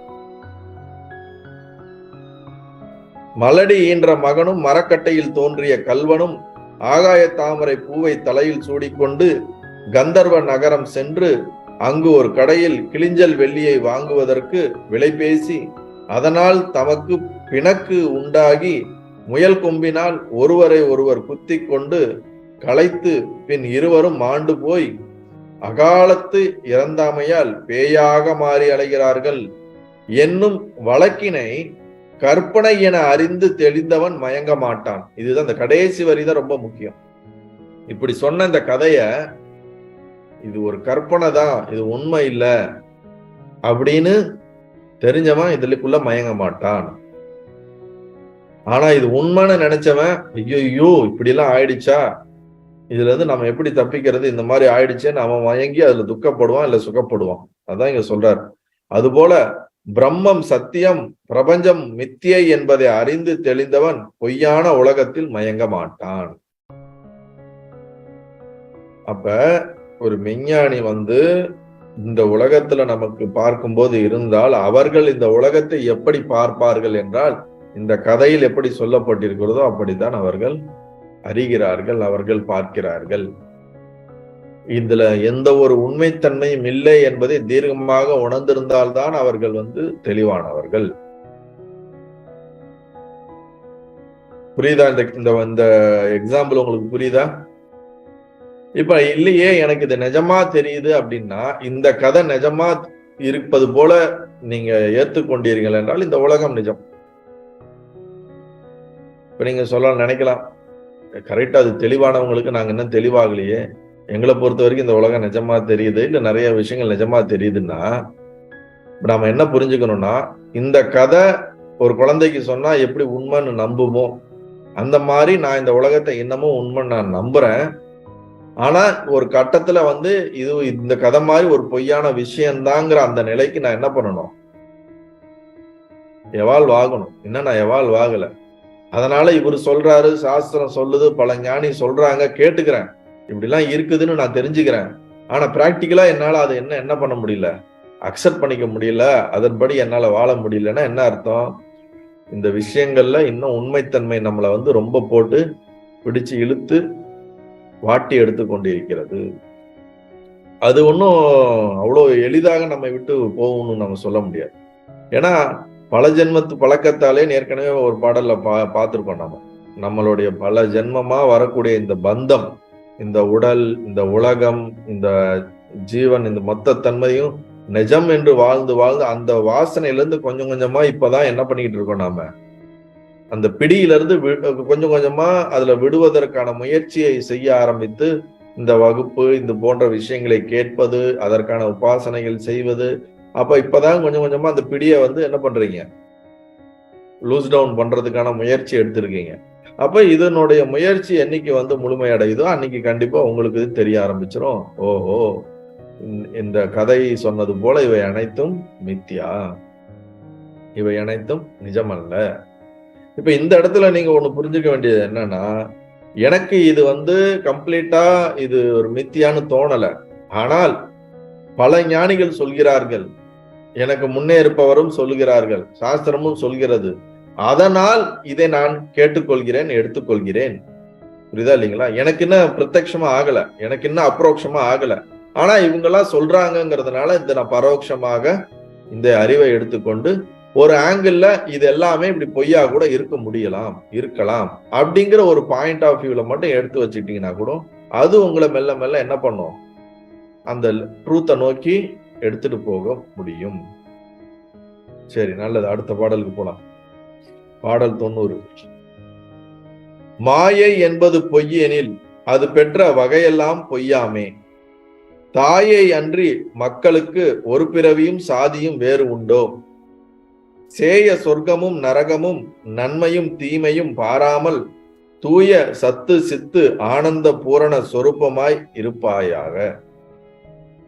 மாயை என்பது பொய்யெனில் அது பெற்ற வகையெல்லாம் பொய்யாமே, தாயை அன்றி மக்களுக்கு ஒரு பிறவியும் சாதியும் வேறு உண்டோ, சேய சொர்க்கமும் நரகமும் நன்மையும் தீமையும் பாராமல் தூய சத்து சித்து ஆனந்த பூரண சொரூபமாய் இருப்பாயே. இங்க என்ன சொல்றாருன்னா, மாயை என்பது ஒரு பொய், உண்மையானது கிடையாது. அப்ப மாயை பொய்னா பிரம்மம் சத்தியம், மாயை மித்யா. மாயை பொய்னா மாயையினால் உற்பத்தியான எல்லா விஷயமும் பொய்யாகத்தான் இருக்க முடியும். மாயை மட்டும் பொய், அதனால உற்பத்தி ஆகிறதெல்லாம் சத்தியமாக இருக்க முடியுமானா இருக்க முடியாது. அதுக்குதான் ஒரு உதாரணத்தை சொல்றாரு. ஒரு தாய் இருக்காங்கன்னா, அந்த தாய்க்கு பசங்க இருக்கிறாங்கன்னா, இந்த பசங்க தாயை சார்ந்துதான் இருக்க முடியும், தாயை போலதான் இருக்க முடியும். இப்ப நான் பசங்க இருக்கிறாங்கன்னா அவங்க அப்பா அம்மாவை சார்ந்து, அவங்க அப்பா அம்மாவுடைய சாயல்ல தான் பசங்க வர முடியும். அப்பா அம்மாட்ட இருந்து தான் பசங்க உற்பத்தி ஆக முடியும். அப்பா அம்மாவே இல்லாட்டினா பசங்க எப்படி தானா உற்பத்தி ஆவாங்களா? ஆக முடியாது. அததான் இங்க என்ன சொல்றாருன்னா, தாயை அன்றி மக்களுக்கு ஒரு பிறவியும் சாதி வேறு உண்டோ. தாய் எந்த மாதிரி குடும்பத்துல எந்த மாதிரி ஒரு பிறப்போ என்ன குளத்துலயோ அதை சார்ந்துதான் அந்த குழந்தைங்களும் வராங்களே. தாய் ஒரு இடத்துல இருக்கிறாங்க, ஆனா அவங்களுக்கு பிறக்கிற குழந்தை வேற ஒரு இதுன்னு நம்ம சொன்னா அதை ஏத்துக்க முடியுமா? அவங்களுடைய குணாதிசயம், அவங்களுடைய தன்மைகள் அதை தொடர்ந்து வந்து கொண்டுதானே இருக்கிறது. இதுக்கு எல்லாத்துக்கும் ஒரு லிங்க் இருக்குது இல்ல. அவங்க இல்லாட்டினா இவங்களும் இல்லை, அவங்க இருக்கிறாங்கன்னா அதை சார்ந்துதான் இவங்க இருக்கிறாங்க. அப்ப தாயோடைய இருப்பு உண்மை என்றால் அவர்களால் சார்ந்து வரக்கூடிய பிள்ளைகளோட இருப்பு அவர்களை சார்ந்து இருப்பதுதான் உண்மை. அத போலதான் இங்க என்ன சொல்றாரு, தாயின் பிறப்பு மற்றும் சாதிக்கு வேறாக அவள் குழந்தை பிறப்பு சாதி என்பது இல்லாதது போல. அவங்க எந்த குலத்துல எந்த பிறப்புல எப்படி இருக்கிறாங்களோ அதை சார்ந்துதான் அவங்க குழந்தை இருக்க முடியுமே தவிர, நான் ஒரு இதுல இருக்கிறேன் பிறகும்போது இவங்க வேற ஒரு இது ஆயிடுவாங்க நம்ம சொன்னா அதை எப்படி ஏத்துக்க முடியும்? ஏத்துக்க முடியாது. அதே போல மாயை என்பது பொய் என்றால் அதனால் உற்பத்தி ஆகக்கூடிய இந்த உலகமானது, இந்த உடலானது, இந்த பிரபஞ்சம் மொத்த ஜகத்தும் ஆனது எப்படி சத்தியமாகும்? இப்ப இந்த இடத்துல ஒரு முக்கியமான விஷயம் புரிஞ்சுக்க வேண்டியது என்னன்னா, இந்த அத்வைத சித்தாந்தம் வேதாந்தம் மட்டும்தான் இந்த மாயை என்பது பொய் என்று சொல்கிறது. இங்க ஒரு விஷயம் நம்ம புரிஞ்சுக்க வேண்டியது என்னன்னா, நிறைய சித்தாந்தங்கள், நிறைய ஐடியாலஜி, நிறைய பிலாசபிஸ் நம்மளுடைய இந்த உலகத்திலே, நம்மளுடைய சாஸ்திரம், இந்து சனாதன தர்மத்திலே நிறைய சாஸ்திரங்கள் இருக்குது. யோக சாஸ்திரம் இருக்குது, சாங்கிய சாஸ்திரம் இருக்குது, வைசீக சாஸ்திரம் இருக்குது, அப்புறமேட்டு துவைத்தம் இருக்குது, விசிஷ்டாத்வைதம் இருக்குது. நிறைய விதமான மதங்கள் நம்மளுடைய சனாதன தர்மத்துக்குள்ளேயே நிறைய இருக்கு. ஆனா அவர்கள் யாரும் இந்த மாயையை மித்யா என்று சொல்வதில்லை. மித்யானா என்னது? இது கம்ப்ளீட்டா பொய்ன்னு யாரும் என்ன பண்றது இல்ல, டிக்ளேர் பண்றது கிடையாது. அது என்னது என்று டிஸ்கிரைப் பண்ண முடியாதே தவிர அது இருக்கு, அது சத்தியம் என்று சொல்லி பல சித்தாந்தங்கள் வருகிறது. உதாரணத்துக்கு இப்ப நம்ம பதஞ்சலி படிச்சிருக்கிறதுனால அது சொல்றேன். பதஞ்சலியில விசேஷமான ஈஸ்வரன் ஒருத்தன் இருக்கிறான், அவன் பொய்யெல்லாம் கிடையாது, அப்படி ஒருத்தர் இருக்கிறார், அவரு தான் இந்த ஜெகத்தை படைக்கிறாருன்னு நம்ம சொல்றோம். இப்ப நீங்க சாங்கியம்னு ஒரு பிலாசபி இருக்கு, அதுல போனீங்கன்னு வச்சுங்களேன், பிரகிருத்தின்னு ஒன்று இருக்கிறது, அந்த பிரகிருதி அழிவதில்லை, அது மறைவதில்லை, அது இருந்து கொண்டே இருக்கிறது. எப்பொழுது ஜீவன் தன்னை உணர்கிறானோ இவன் தன்னை உணர்ந்தவன் ஆகிறான். அதனால பிரகிருதி இல்லாம போயிடாது, பிரகிருதி இருக்கும். ஜீவன் தன்னை அஞ்ஞானத்துல இருந்து தன்னை தெளிவுபடுத்துகிறதுக்கு இந்த பிரகிருதியானது இருக்குது. இப்ப இவன் அஞ்ஞானத்துல இருக்கிறான், அப்புறம் தெளிவாயிடுறான்னு சொல்றாங்க. ஆனா பிரகிருதிங்கிற இந்த மாயைங்கிறதுக்கு பிரகிருத்தின்னு நம்ம ஒரு சப்தத்திலையும் சொல்லுவோம். அந்த இது இருக்குது, எப்பொழுதும் இருக்குது, அது அழியிறது கிடையாது, அது எக்காலத்துல இருந்து கொண்டே இருக்கிறது. அது என்னன்னு டிஸ்கிரைப் பண்ண முடியாது. அது 3 குணத்தினாலதான் நம்ம அது காரியத்தை வைத்து 3 குணத்துல நம்ம டிஸ்கிரைப் பண்றோம். இப்ப துவைத்தம் எடுத்தோம்னா மாயை ஒண்ணு இருக்குது, அதுல இருந்துதான் இந்த ஜகத் உற்பத்தி ஆகுது. பரமாத்மான்னு ஒருத்தர் இருக்கிறாரு, ஜீவன் ஒண்ணு தனியா இருக்குது. இந்த மாதிரி இந்த மாயையை பொறுத்த வரைக்கும் பல கருத்துக்கள், பல சித்தாந்தங்கள் இருக்கின்றன. ஆனா ஒரே ஒரு சித்தாந்தம் மட்டும்தான், இந்த மாயையே இல்லை, அதுக்கு ஒரு இருப்பு கிடையாது, ஒரு நிஜமான இருப்பு கிடையாது. அததான் பின்னாடி பாடல்ல சொல்ல போறாரு. அறிவால் ஆராய்ந்து சத்தியத்தை நீ உன்னை உணரும் பொழுது அதற்கு ஒரு இருப்பே இல்லை, அது அந்த மாதிரி ஒன்றே இல்லை என்பது அங்கு புரிகிறது. ஆனா மற்ற சித்தாந்தத்துல என்ன சொல்லப்படுதுன்னா, நீ உன்னை உணர்ந்தாலும் அது தனியா இருக்குது, உனக்கு அதுக்கு சம்பந்தம் இல்லையே தவிர அது தனியா இருந்து மற்ற ஜீவன்களுக்கெல்லாம் முக்தி கொடுக்கறதுக்கோசரம் அது இருந்துகிட்டே இருக்குது. பல ஜீவாத்மாக்கள் இருக்கிறார்கள், பல ஜீவன்கள் இருக்கிறார்கள். எந்த ஜீவன் தன்னை உணர்ந்து விட்டதோ அது லிபரேட் ஆயிடுது, மற்ற ஜீவர்களுக்கோசரம் இந்த ஜகத்தானது இருந்து கொண்டே இருக்கிறது. இன்னொன்னு என்ன, இந்த ஜகத் உண்மை அல்ல அப்படின்னு சொல்ல முடியாது. இது நிஜமாலுமே இந்த சிருஷ்டிக்கு காரணமான இந்த மாயா சக்தி இருந்து கொண்டே இருக்கிறது, அது சத்தியம் என்று சொல்கிறது. ஆனா இந்த ஒரே ஒரு பிலாசபி மட்டும்தான் இந்த மாயான்னு சொல்லக்கூடிய இந்த மொத்தமுமே ஃபைனலா நீங்க அத்வைத ஞானத்துல என்ன சொல்லப்படுதுன்னா, மாயான்னு ஒன்னே கிடையாதுன்னு தான் போய் முடியும், இறுதி சத்தியம். அப்ப இவ்வளவு நேரம் உட்காந்து மாயை எக்ஸ்பிளைன் பண்ணிக்கிட்டே இருக்கிறீங்களே அப்படின்னா, அது ஞானியோட திருஷ்டியில தான் எதுவுமே கிடையாது, பிரம்மம் மட்டும்தான் இருக்குது. பிரம்மத்துடைய திருஷ்டியில இருந்து பார்த்தா எதுவுமே கிடையாது. ஆனா நம்ம அஞ்ஞானத்துல இருந்து பார்க்கும்பொழுது இங்க இருந்து நம்மள அந்த பாயிண்ட்டுக்கு எடுத்துன்னு போறதுக்கு உண்டான அத்தியாரோபம் அவவாதம்னு நம்ம பார்த்திருப்போம் தத்துவ விளக்க படலத்துல. ஆவரணம், விக்ஷேபம், அத்தியாரோபம், அத்தியாசம், இதெல்லாம் நம்ம பார்த்திருப்போம். அவவாதம்னு இல்லாததை இருப்பதாக வரிசையாக சிருஷ்டி இப்படித்தான் உற்பத்தி ஆனது என்று சொல்லி நம் புத்திக்கு தெளிவு கொடுத்து அனைத்தையும் அறிவு கொடுத்து பின்பு ஒவ்வொன்றாக இல்லை இல்லை இல்லை என்று நேர்த்தி செய்து கடைசியில் தன்னைத்தான் உண்மை சொரூபத்தை உணர்வது. எடுத்த உடனே நேரடியாக சத்தியத்தை சொன்னால் அதை புரிந்து கொள்வதளவுக்கு நம்மளுடைய புத்தியானது தெளிவில்லை, அஞ்ஞானத்திலே இருக்கிறது. அப்ப அதுக்கு பல விஷயங்களை சொல்லி அதை எஜுகேட் பண்ணி தயார்படுத்தி திருப்பி எல்லாத்தையும் இல்லைன்னு ப்ரூவ் பண்றதுதான் இந்த அத்வைத சித்தாந்தத்துடைய தாற்பயம். அதனால இதனாலதான் பல பேர் இந்த சித்தாந்தத்தை மாயாவாதிகள் அப்படின்னு சொல்லுவாங்க. ஏன்னா இவங்க எதுவுமே இல்லைன்னு சொல்றாங்க. இப்ப இதுல நிறைய சண்டை நடக்கும். இவங்க உண்மைன்னு சொல்றாங்க, இது இல்லைன்னு சொல்றாங்க, 2 பேர் வாதம் பண்ணிக்குவாங்க. நான் சொல்றதுதான் சரிம்பாங்க, நான் சொல்றது தப்பும்பாங்க. தொடர்ந்து இப்பயும் நிறைய அந்த மாதிரி நார்த் இந்தியால வாதம் நடந்துகிட்டே இருக்கும். சமீபத்துல கூட ஒரு வாதம் பார்த்தேன் நான். அதுல என்னன்னா, இப்ப நார்த் இந்தியால இந்த பிருந்தாவன் கிருஷ்ணர் பிறந்த இடத்துக்கிட்ட எல்லாம் போனீங்கன்னு வச்சுங்களேன், ராதே ராதே ராதே ராதேன்னு சொல்லுவாங்க. அதுல 2 பேருக்கு ஒரு பெரிய சண்டை நடக்கும். என்னன்னா, சண்டைன்னா அது வாதம் தான். இப்ப கூட சார் ராதேங்கிற சப்தம் வந்து பாகவதத்திலேயே கிடையாது. ஒரிஜினல் பாகவதம் ஸ்கிரிப்ட்ல அதனுடைய இதுல வந்து ராதேங்கிற சப்தமே கிடையாது. ஆனா வெவ்வேறு அதை சார்ந்து உருவாக்கப்பட்ட பிரகடன கிரந்தங்கள், மற்ற கிரந்தத்துல எல்லாம் ராதிகா அப்படிங்கிற அந்த சப்தம் இருக்குது. அவங்க இந்த மாதிரி ஒரு கேரக்டர் இருந்தாங்கன்னு ப்ரொஜெக்ட் பண்ணப்படுது. ஆனா மெயின் பாகவதத்துல ராதிகா ராதாங்கிற ஒரு சப்தமே கிடையாது.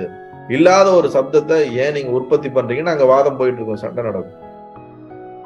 ஒரு லாஜிக்கலா ஃபைட் பண்ணுவாங்க, நிரூபிப்பாங்க இந்த மாதிரி ஒண்ணு கிடையவே கிடையாது.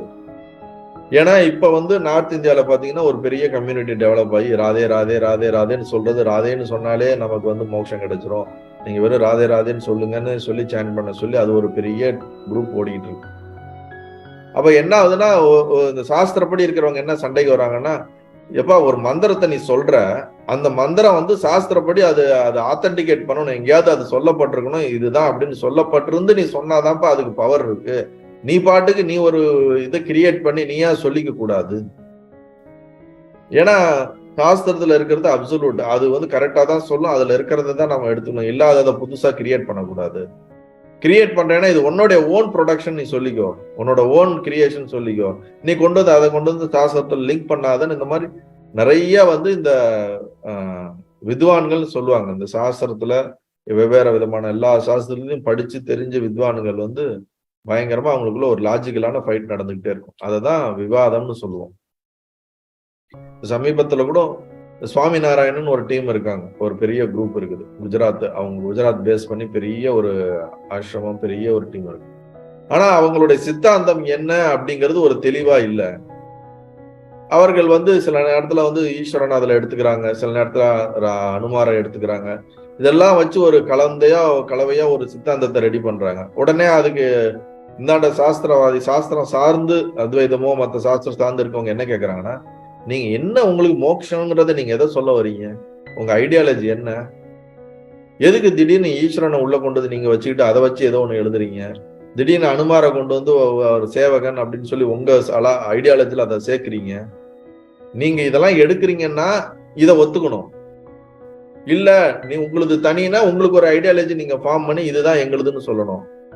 சாஸ்திரத்துல இருக்கிறத எடுத்து நீங்க உங்களுக்கு இன்டர்பிரேட் பண்ணி உங்களுக்கு ஏத்த மாதிரி புதுசா ஒண்ணு கிரியேட் பண்ணி ஒரு கதம்பம் மாதிரி ஒண்ணு ரெடி பண்ணக்கூடாதுன்னு அந்த மாதிரி ஒரு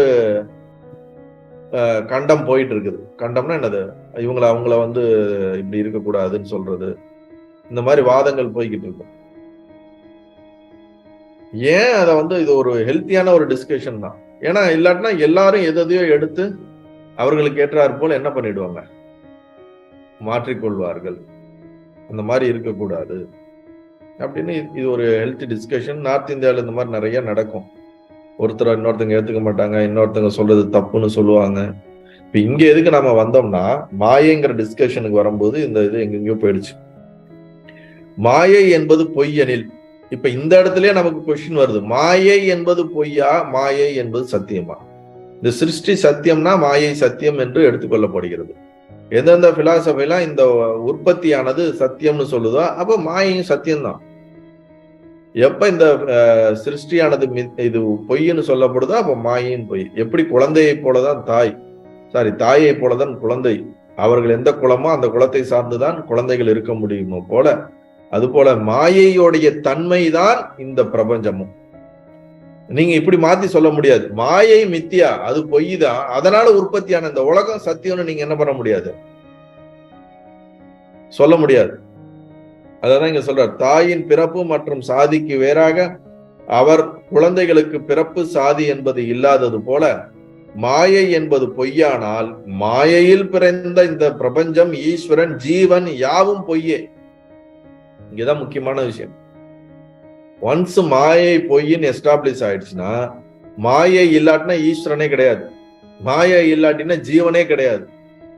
ஏன்னா ஈஸ்வரன் யாரு, கான்சியஸ்னஸ் பிளஸ் மாயா. ஜீவன் யாரு, கான்சியஸ்னஸ் பிளஸ் அவித்யா. இதெல்லாம் நம்ம முன்னாடி படிச்சிருக்கிறோம், ஞாபகம் இருந்தால் நல்லது. அப்ப ஜீவனும் இல்ல ஈஸ்வரனும் இல்ல, மாயை பொய்னா ஜீவனும் பொய் தான், ஈஸ்வரனும் பொய் தான். மாயை உண்மைன்னா ஜீவனும் உண்மைதான், ஈஸ்வரனும் உண்மைதான்.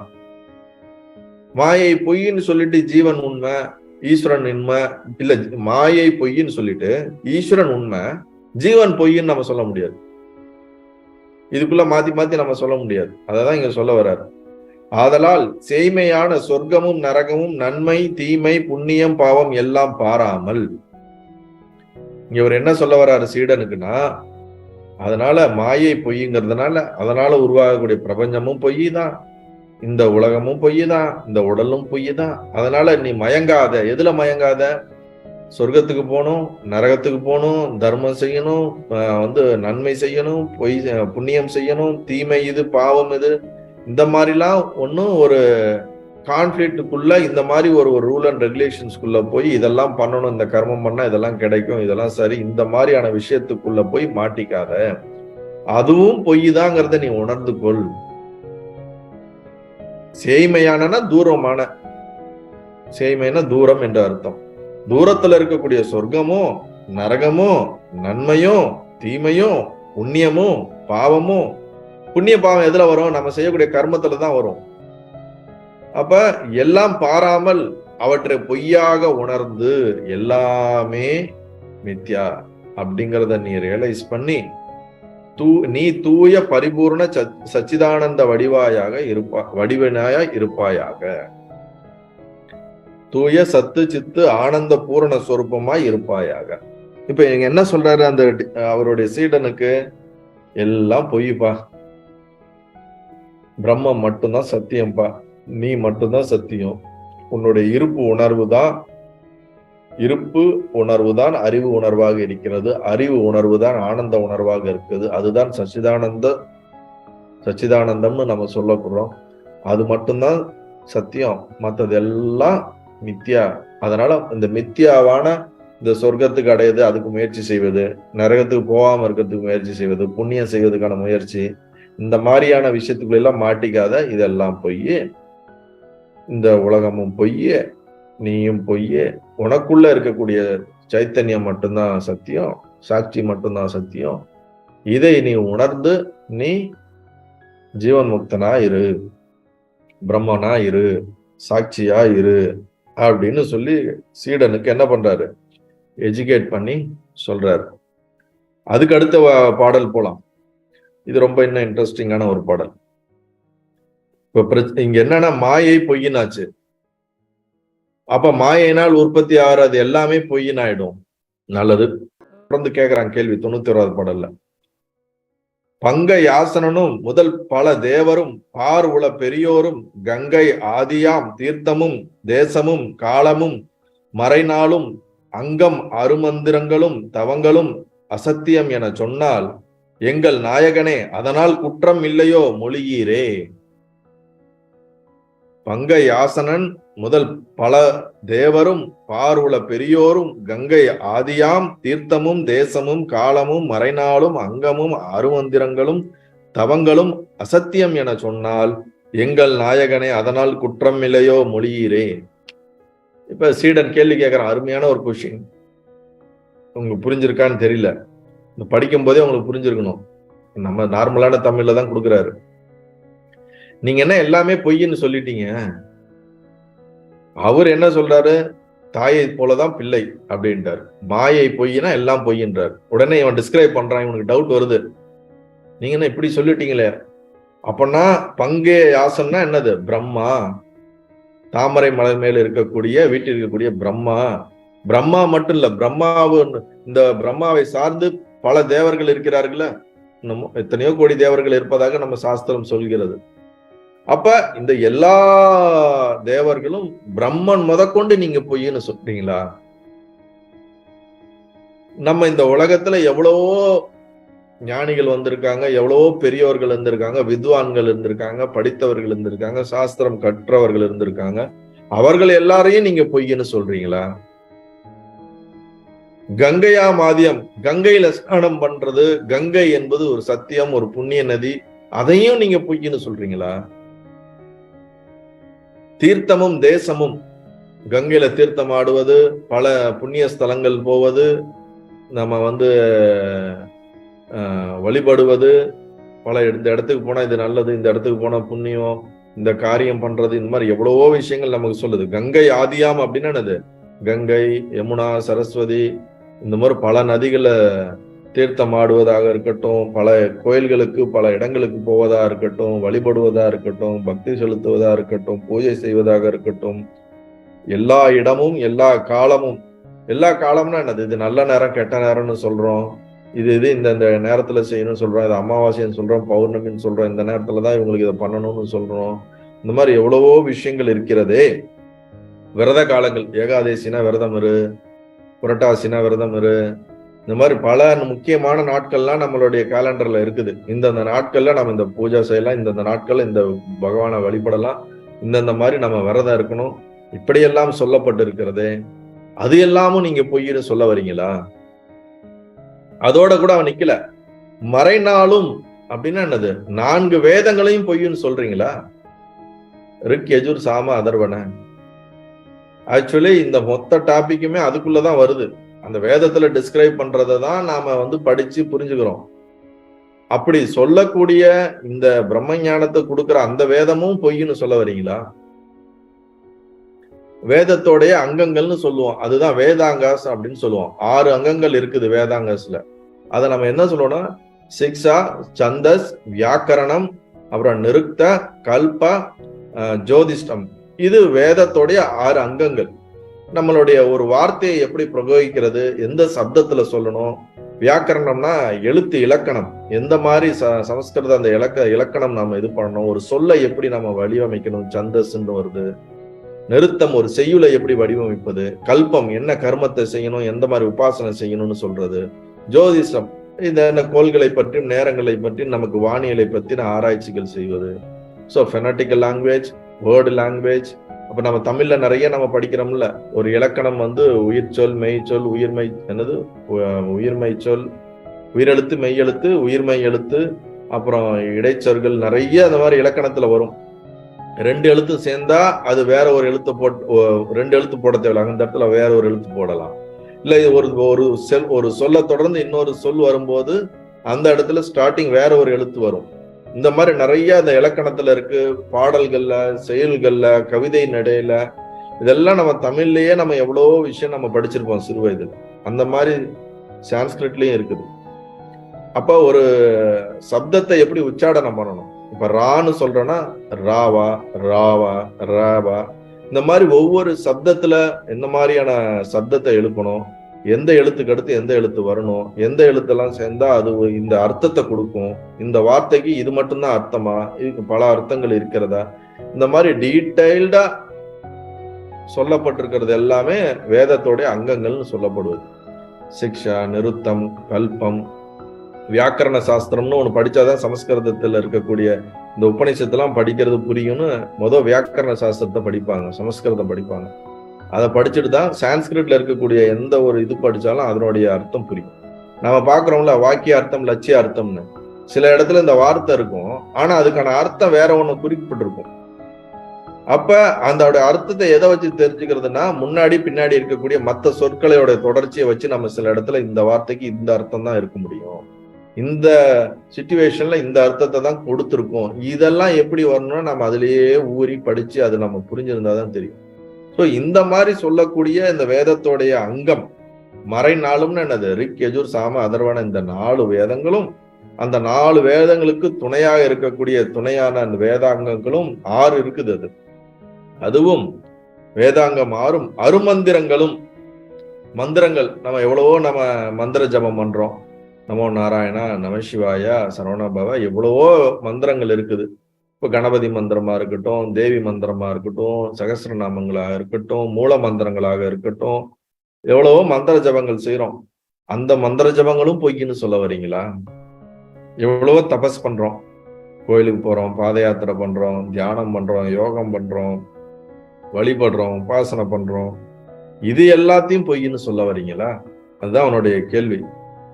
அருமந்திரங்களும் தவங்களும் அசத்தியம் என சொன்னால், இதெல்லாம் பொய்ன்னு சொன்னா, எங்கள் நாயகனே, என்னுடைய குருவே, நாயகனே, தலைவனே, என்ன இப்படி ஒரு குண்டை தூக்கி போடுறீங்க, இது எங்க போய் முடியுமோ தெரியலையே, உங்ககிட்ட எதையோ கேட்க வந்துட்டு நீங்க எங்கேயோ கொண்டு போய் விடுறீங்களே அப்படின்ற மாதிரி, எங்கள் நாயகனே, அதனால் குற்றம் இல்லையோ மொழியுறே, இப்படி எல்லாம் சொன்னா அது தப்பா இல்லையா? எல்லாமே ஒண்ணு இல்லைன்னு சொல்றீங்களே, அது ஒரு குத்தம் ஆயிடாதா? நம்ம சொல்லோம்ல, தெய்வ குத்தம் ஆயிடும்பா, இதெல்லாம் பண்ணப்படாது, இதெல்லாம் சொல்லப்படாது, கடவுள் கோவிச்சுக்குவாரு, தெய்வ குத்தம் ஆயிடும் நம்ம சொல்லுவோம். அந்த மாதிரி இதெல்லாம் குத்தம் இல்லையா? நீங்க தான் சொல்லணும், எனக்கு தெரியல, நீங்க தான் எனக்கு எஜுகேட் பண்ணணும்னு கேக்குறான். பிரம்மன் முதலான பற்பல தேவர்கள், வருணனா இருக்கட்டும், அக்னியா இருக்கட்டும், வாயு பகவானா இருக்கட்டும், இந்திரன் பகவானா இருக்கட்டும், பைரவ, எல்லா விதமான, இதுல ஒண்ணு புரிஞ்சுக்கணும், நீங்க பிரம்மன்ல இருந்து தான் சொல்றாங்களே தவிர இங்க எங்கேயுமே ஈஸ்வரனையோ விஷ்ணுவையோ அவங்க சொல்லல. ஏன்னா அவங்க எப்போதுமே என்னது, சாக்சாத் ஈஸ்வர சைத்தன்யம் தான் அவங்க இது கீழே பிரம்மன் தான் 100 வருஷத்துக்கு ஒரு வாட்டி என்ன பண்ணிட்டே இருப்பாரு, 100 கல்பத்துக்கு ஒரு வாட்டி மாறிக்கிட்டே இருப்பார். பிரம்மன் வரைக்கும் நாம முயற்சி பண்ணி போக முடியும் நம்மளுடைய இதுக்கு.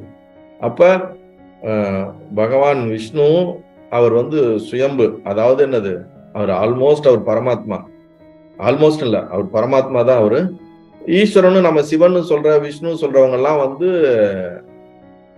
சர்க்குண பிரம்மம், நிர்குண பிரம்மம். அந்த நிர்குண பிரம்மம் தான் உருவம் எடுத்துச்சுன்னா அது சர்க்குண பிரம்மம்னு நம்ம சொல்றோம், நாமரூபங்களுக்குள்ள வர்றது. மற்ற தேவர்கள் எல்லாம் என்ன சொல்றாருங்க, எல்லாம் இந்த நாமரூபங்களுக்கு மற்ற தேவர்கள் எல்லாம் பொய் என்று நீங்கள் சொல்கிறீர்களே.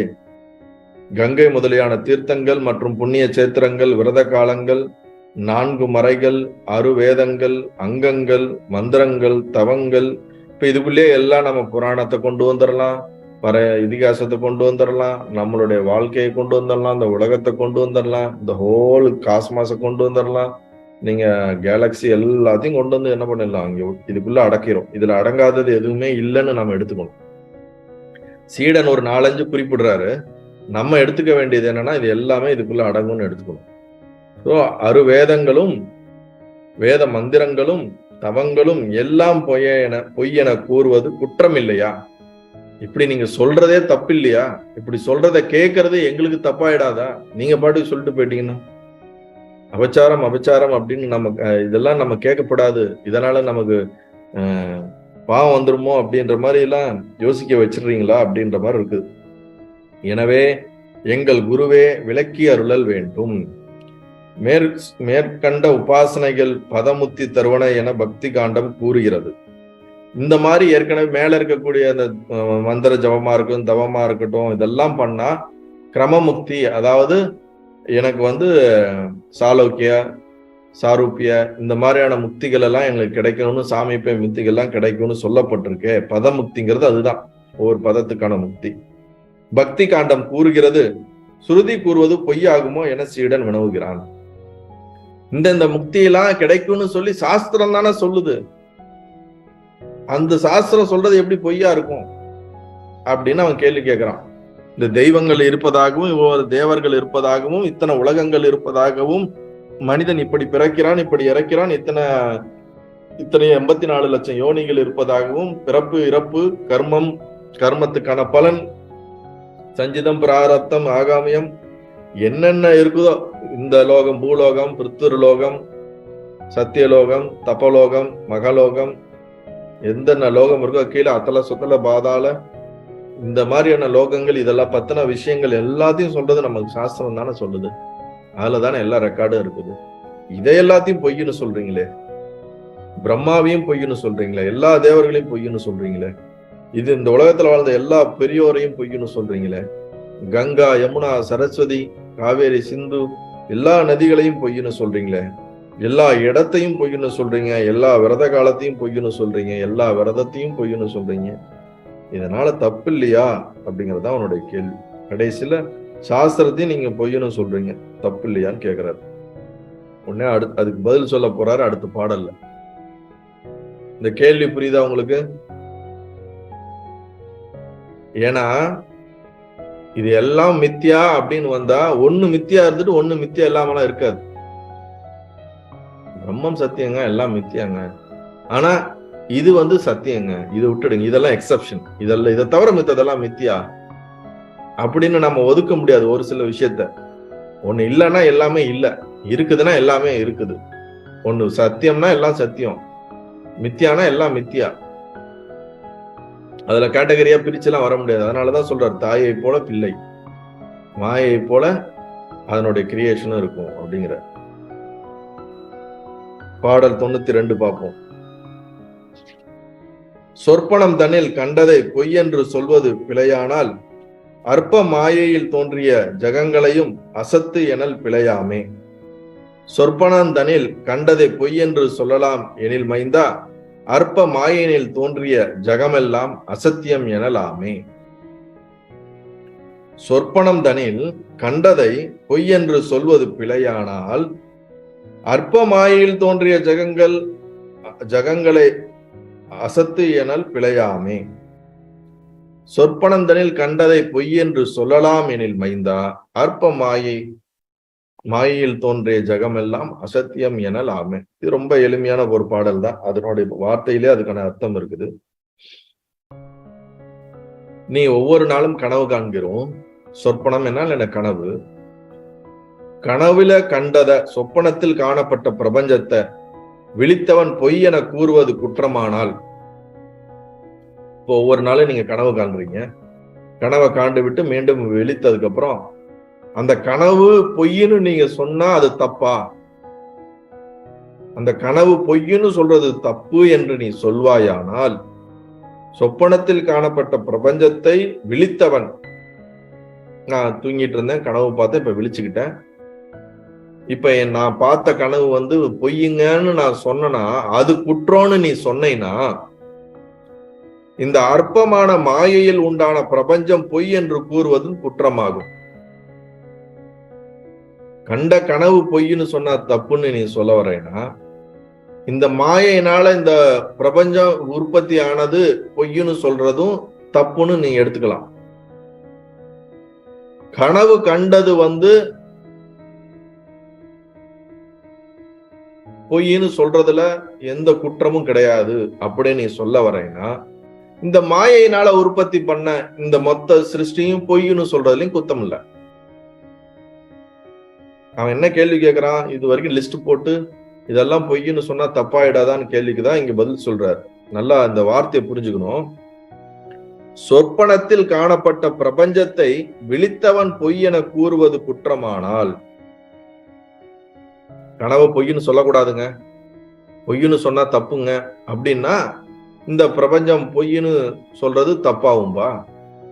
கனவு பொய்ன்னு சொல்றது தப்பா ஆகாது நீ சொல்ல வந்தீங்கன்னா, இந்த மாயையினால் உருவான பிரபஞ்சமும் பொய்ன்னு சொல்றது தப்பாகாதுப்பா. இவ்வளவுதான் சிம்பிள்.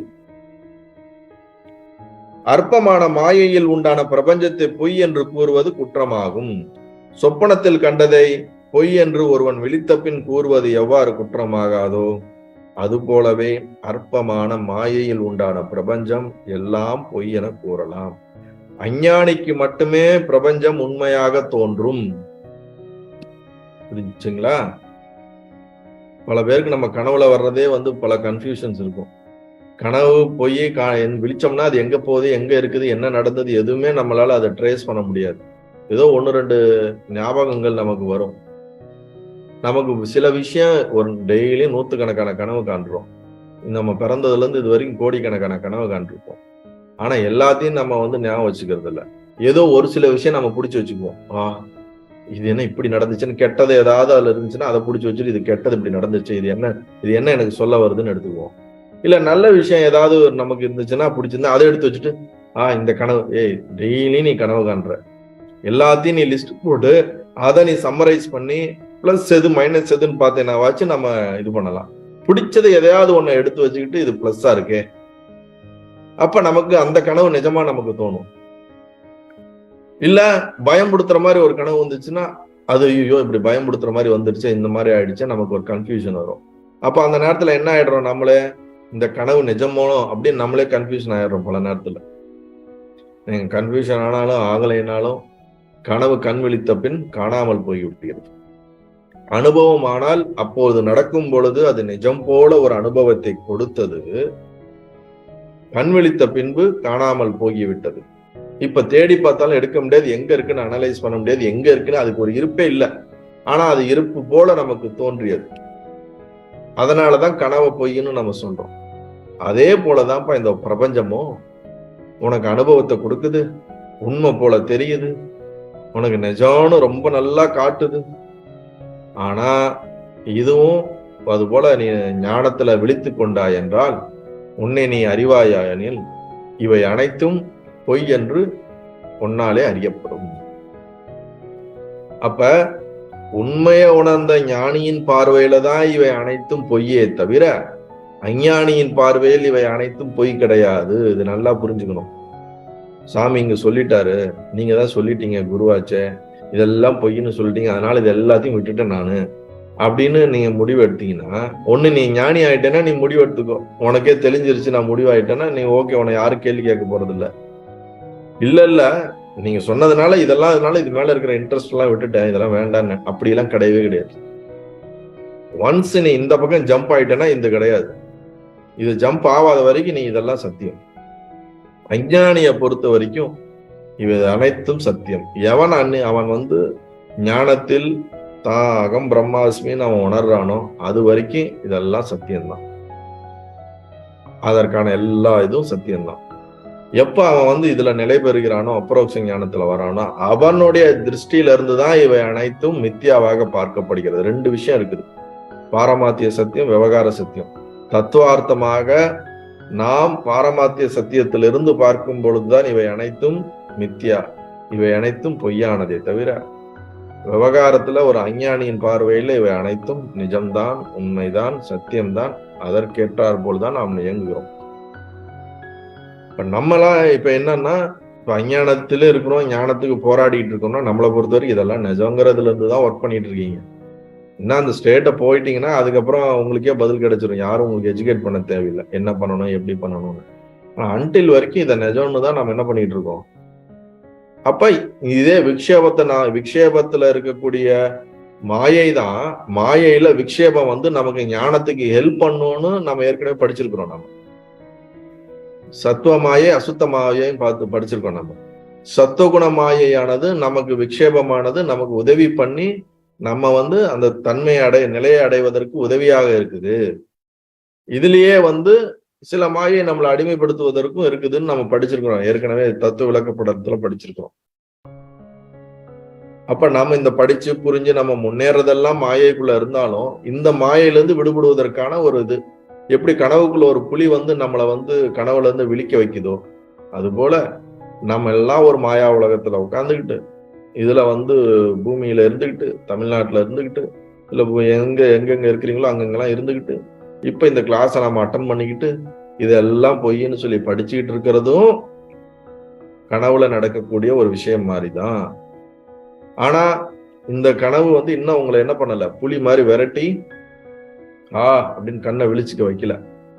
என்னைக்கு உங்களுக்கு அது விழிக்க வைக்குதோ அன்னைக்கு தெரியும் இந்த ஜகத்துங்கிற இந்த மித்தியால இருந்து நீங்க என்ன பண்ணுவீங்க, வேக்கப் ஆயிடுவீங்க.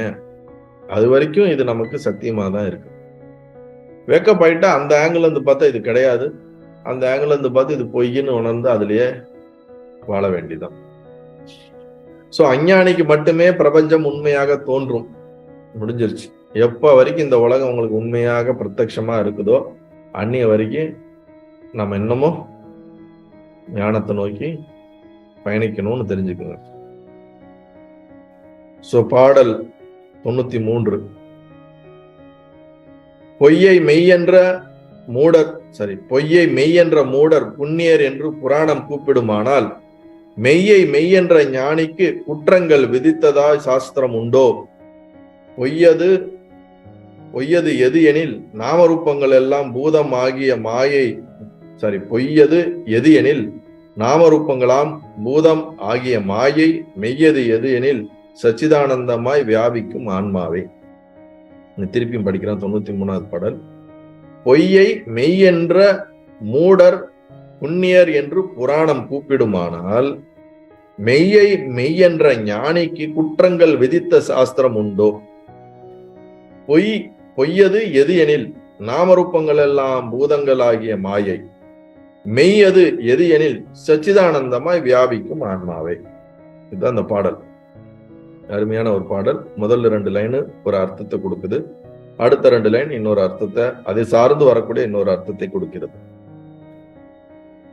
பொய்யை மெய்யென்ற மூடர் புண்ணியர் என்று அப்படின்னா என்ன அர்த்தம்னா, இந்த மாயையான இந்த பிரபஞ்சம், இந்த உலகம், இதை உண்மை என்று சொல்லக்கூடியவர்கள் மூடர்கள் அப்படின்னு சொல்லுது, முட்டாள்கள் அல்லது புத்தி இல்லாதவர்கள் அப்படின்னு சொல்லக்கூடியவர்களை கூட நம்ம சாஸ்திரம் புண்ணியர்கள், புண்ணியவான்கள் அப்படின்னு சொல்லுது.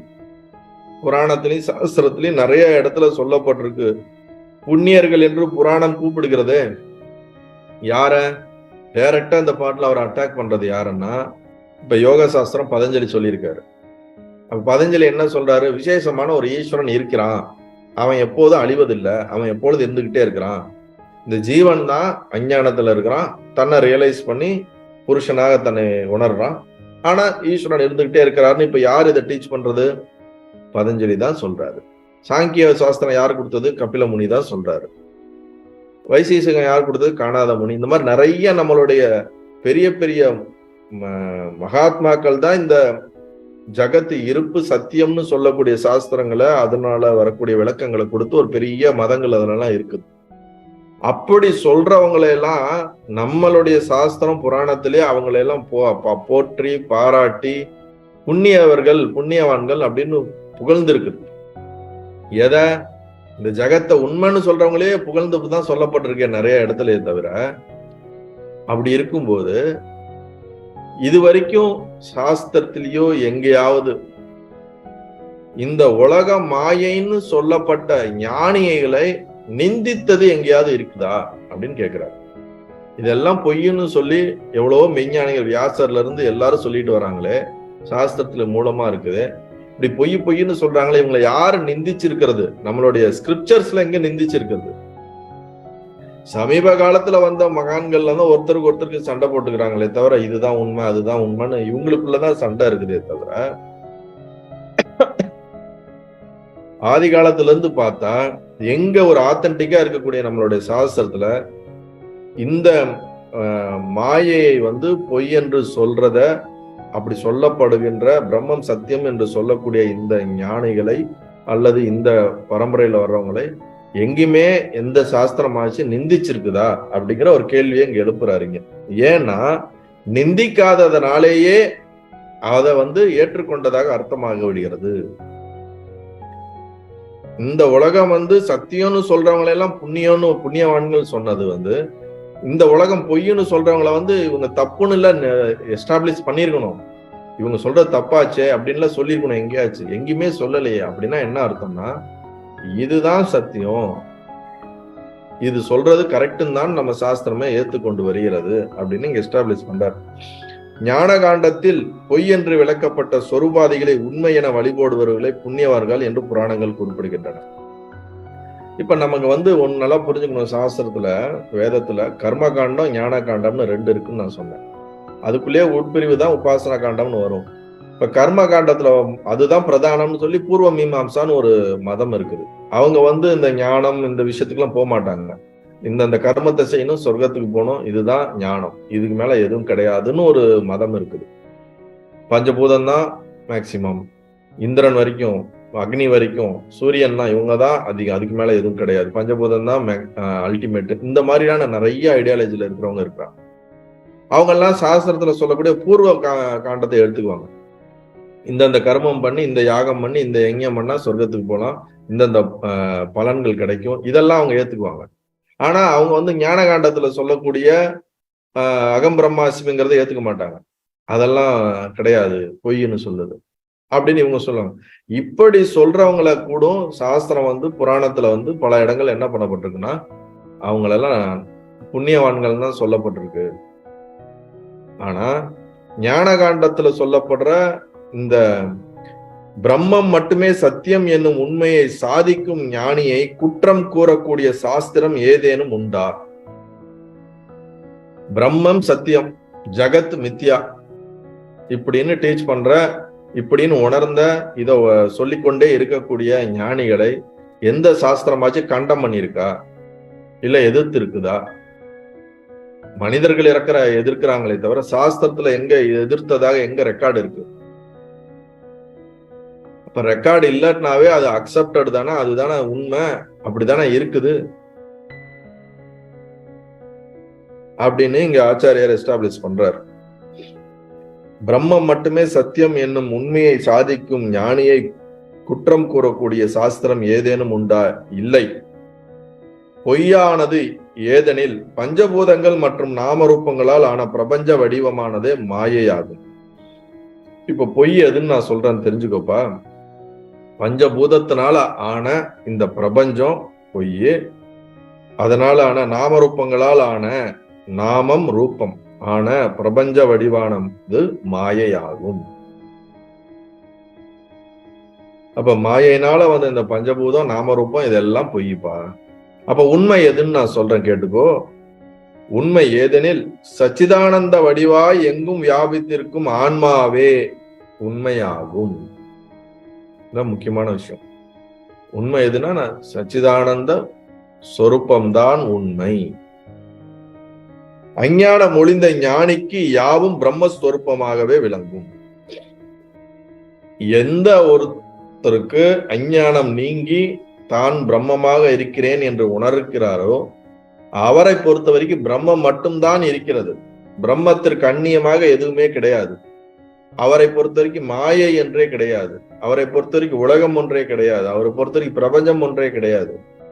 அவரை பொறுத்த வரைக்கும் பிரம்மம் மட்டும்தான் இருக்குது. பிரம்மத்தை தவிர வேற எதுவும் இருக்க முடியாது. வேற எது இருக்கிறதா இருந்தாலும் அது பிரம்மமா மட்டும்தான் இருக்க முடியும்.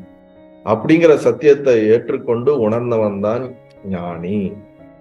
அது அந்த நிலையை வரைக்கும் அவனு உணரவில்லை என்றால் அவன் அஞ்ஞானி.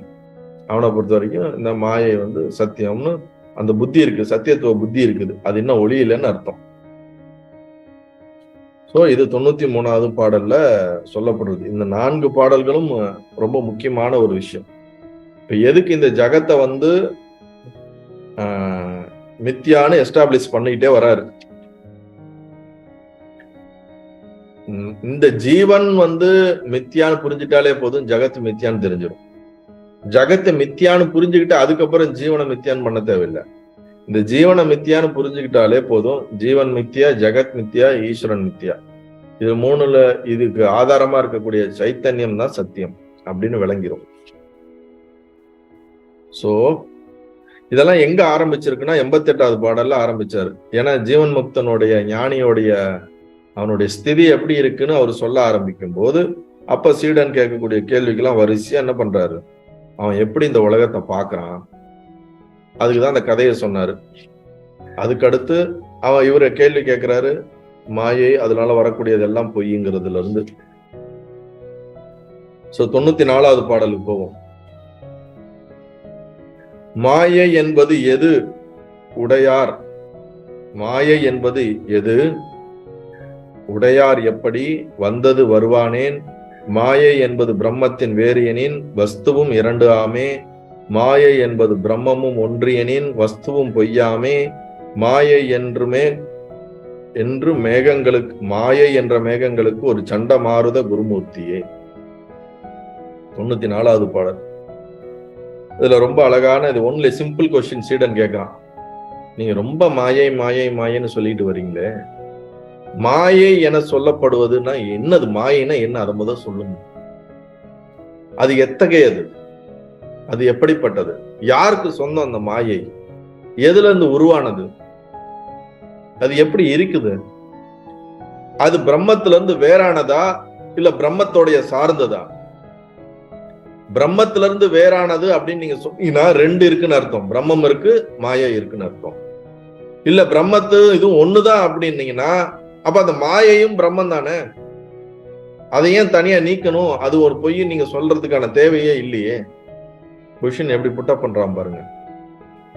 மாயை என சொல்லப்படுவது எத்தகையது, அதனை உடையவர் யார், யார் ஓனர், மாயைக்கு யார் வந்து ஓனர், யார், அதன் உற்பத்தி எப்படி, அது எப்படி கிரியேட் ஆச்சு, மாயை எப்படி உற்பத்தி ஆச்சு சொல்லுங்க. சும்மா எல்லாம் பொய்ன்னு சொல்லிக்கிட்டே இருக்கிறீங்களே, இந்த மாயை எப்படி உற்பத்தி ஆச்சுன்னு எனக்கு சொல்லுங்க அப்படிங்கிறார். எந்த காரணத்தினால் வந்தது, எதனால இந்த மாயை வந்துச்சு, மாயை பிரம்மத்தின் வேறானது எனில் 2 பொருள்களாமே. மாயை வேற பிரம்மன்னா 2 இருக்குன்னு நீங்க சொல்ல வரீங்களா? ஆனா ஏற்கனவே நீங்க சொல்லியிருக்கீங்க பிரம்மங்கிறது 1 மட்டும்தான், ஏகம் மட்டும்தான், அதுதான், அது மட்டும்தான் இருக்கு, வேற எதுவும் இல்லைன்றீங்க. அப்ப இங்க பிரம்ம மாயன்னு 2 இருக்குதுன்னு சொல்ல வரீங்களா, இல்ல 1 தான் சொல்ல வரீங்களா? அத்வைதம் அதாவது அல்லது மாயை பிரம்மம் ஒன்றே எனில் பிரம்மமும் மாயை போலவே பொய்யாகும். நீங்க என்ன சொல்றீங்க, ரெண்டும் ஒண்ணுதான் அப்படின்னு வந்தா, பிரம்மம் ஒண்ணுதான்னா பிரம்மமும் மாயமும் ஒண்ணுதான் இருக்குன்னா மாயை பொய்யாகிற மாதிரி பிரம்மமும் பொய்யாதானே இருக்க முடியும். நீங்க தானே சொல்றீங்க மாயை பொய்ன்னு, அப்ப பிரம்மமும் பொய்யாதானே இருக்க முடியும். சோ இது போல எனக்கு நிறைய கன்ஃபியூஷன்ஸ் இருக்கு, எனக்கு கேள்விகள் இருக்கு மாயை சார்ந்து. இந்த என்னுடைய மேகம் போல எப்படி வானத்தை சூரியனை மேகம் மறைப்பது போல எனக்குள் வந்திருக்கக்கூடிய இந்த சந்தேக சம்சயங்களை, மாயை என்னும் மேகங்களை அகற்ற வந்த சண்ட மாருதமான குருமூர்த்தியை. சண்ட மாருதம்னா காற்று. இந்த காற்று வேகமா அடிச்சா மேகம்லாம் என்ன ஆயிடும், விலகி போயிடும், புயல் காத்து மாதிரி. அந்த மாதிரி என் குருநாதரே, நீங்க எனக்குள்ள இந்த சம்சயம் சந்தேகமா இருக்கக்கூடிய இந்த மேகங்களை நீக்குங்கள், மாயையை பற்றி எனக்கு விரிவாக எடுத்து சொல்லுங்கள். அது எப்படி உற்பத்தியானது, யார் அதுக்கு ஓனரு, அதனுடைய தாரதமியம் என்ன, அதனுடைய தன்மை என்ன, அது உண்மை பொய்ன்னு நீங்க சொல்லிட்டீங்க. அது பொய்ன்னு சொன்னா பிரம்மமும் பொய்யா இருக்குமா? இது ரெண்டும் பிரம்மம் மாயை தனிச்சு இருக்க முடியுமா? இருக்க முடியாதுன்னு சொல்றீங்க. அப்ப பிரம்மத்தோட சேர்ந்து இருந்துச்சுன்னா ரெண்டா இருக்குமா? ஒன்னா இருக்குன்னு தான் நீங்க பிரம்மன்னு சொல்றீங்க. அப்ப நீங்க பல முன்னாடி சொன்ன விஷயத்தோட எல்லாம் இப்ப பார்க்கும்போது, இதோட சேர்த்து வைத்து கால்குலேட் பண்ணி பார்க்கும்போது நிறைய இடத்துல இடிக்கிறதே, உதைக்கிறதே. அதனால் எனக்கு தெளிவுபடுத்துங்கள் அப்படின்னு சீடன் என்ன பண்றான், இங்கே கேட்கிறான். இதற்கான பதிலை நாம என்ன பண்ண போறோம், அடுத்த வகுப்புல பார்க்க போறோம், 95வது பாடல்ல இருந்து. அதுக்கப்புறம் இன்னும் டீட்டெயில்டா அந்த மாயை பத்தி டிஸ்கஷன் போகும். ரொம்ப நல்லா இருக்கும் அந்த டிஸ்கஷன்ஸ் எல்லாம். இப்ப இது வரைக்கும் உங்களுக்கு இன்னைக்கு எடுத்த இந்த வகுப்பு புரிஞ்சதா, புரியலையா? புரியலன்னா கேள்விகள் இருந்தா கேட்கலாம். சுவாமிஜி, இப்ப நம்ம ஜீவர்களுக்காக தான் எல்லா விதமான பிலாசபியும் கொடுத்திருக்காங்க அப்படின்னு சொல்றோம் இல்லையா? டிஃப்ரெண்ட் பிலாசபிஸ் நம்ம மைண்டுக்கு ஏத்த மாதிரி எது நமக்கு செட் ஆகுதோ அதுல நம்ம போறோம். இப்ப நம்ம சைட்ல இருந்து நம்ம சூஸ் பண்றோம். ஓகே, இப்ப ஒரு 2 ஞானி இருக்காங்க அப்படின்னு எடுத்துக்கிட்டோம்னா, ஒருத்தர் சாங்கிய பிலாசபியை ஃபாலோ பண்ணி அவர் உணர்ந்தவர், இன்னொருத்தர் அத்வைத்த பிலாசபியை ஃபாலோ பண்ணிட்டு அவர் தன்னை ரியலைஸ் பண்ணவர் அப்படின்னு எடுத்துக்கிட்டோம்னா, அந்த 2 ஞானியோடைய பக்கத்துல இருந்து பார்க்கும்போது நான் பிரம்மமா இருக்கேங்கிறது 2 பேர் சைட்ல இருந்து ஒரே அனுபவம் தான், ஒரே மாதிரியான இதுதான். பட் ஆனா உங்களுக்கு இவருக்கு அஞ்ஞானமா சைட்ல இருந்து ஒரே அனுபவமா இருக்க முடியாது. இல்ல, அந்த அல்டிமேட் ட்ரூத் கான்ஷியஸ்னஸ் அனுபவமா இருக்க முடியாது. அவர்கள் என்ன சொல்றார்களோ, சாங்கிய பிலாசபி இருக்குன்னா, சாங்கிய பிலாசபி எது முக்தி, எது ஞானம், எது மோட்சம்னு சொல்லுதோ அந்த அனுபவத்தை அவர் அடைஞ்சிருப்பாரு. அதை அனுபவிச்சதுனால அவரு தானே அவர் ஞானின்னு சொல்லிக்குவாரு. இப்ப அத்வைதி என்ன சொல்லுவாருன்னா, அத்வைதில இதுல சொல்லப்பட்டிருக்கிறது நான் அனுபவிச்சதுனால இவரு இதுல என்ன ஞானின்னு சொல்லிக்குவாரு. இப்ப அந்த மாதிரி புத்தத்துல ஒருத்தங்க இது சொல்லுறது அடைஞ்சு இதனை ஞானி, இந்த மாதிரி எல்லாரும் அவங்கவுங்களுடைய பிலாசபி அடைஞ்சதை ஞானின்னு சொல்லிக்கலாம். ஆனா எல்லாமே ஞான ஸ்திதியில தானே இருக்காங்க. எல்லா ஞானமும் ஒண்ணு கிடையாது, அங்கதான் முக்கியம். என்னன்னா என்னைக்கு வரைக்கும் அந்த இப்ப நான் இந்த அத்வைத்தது இருக்கிறது இந்த மொத்த எல்லாத்துக்கும் மேல இது அல்டிமேட்டடா இருக்கிற சத்தியம் அப்படின்னு போது, இதுக்கு கீழே இருக்கக்கூடிய பிலாசபியோ ஐடியாலஜியோ அதுல ஒருத்தர் தெளிவானாலும் அவரை பொறுத்த வரைக்கும் அவர் தெளிவா இருக்காரு. இவருடைய ஆங்கிள் இருந்து அவர் பார்க்கும்பொழுது அவருக்குள்ள இன்னமும் இந்த உலகம் சத்தியங்கிற ஒரு புத்தி அவருக்குள்ள இருக்குது. ஏன்னா அந்த பிலாசபி அதுதான் சொல்லுது. அப்படி சொல்லும் போது அது இன்னும் முழுமை பெறாத ஒரு புள்ளியாதான் இருக்கும்னு இவருக்கு தெரியும், ஆனா அவருக்கு தெரியாது. அவரை பொறுத்த வரைக்கும் அவர் தான் தெளிவடைஞ்ச ஞானியா தன்னை நினைச்சுக்கலாம்.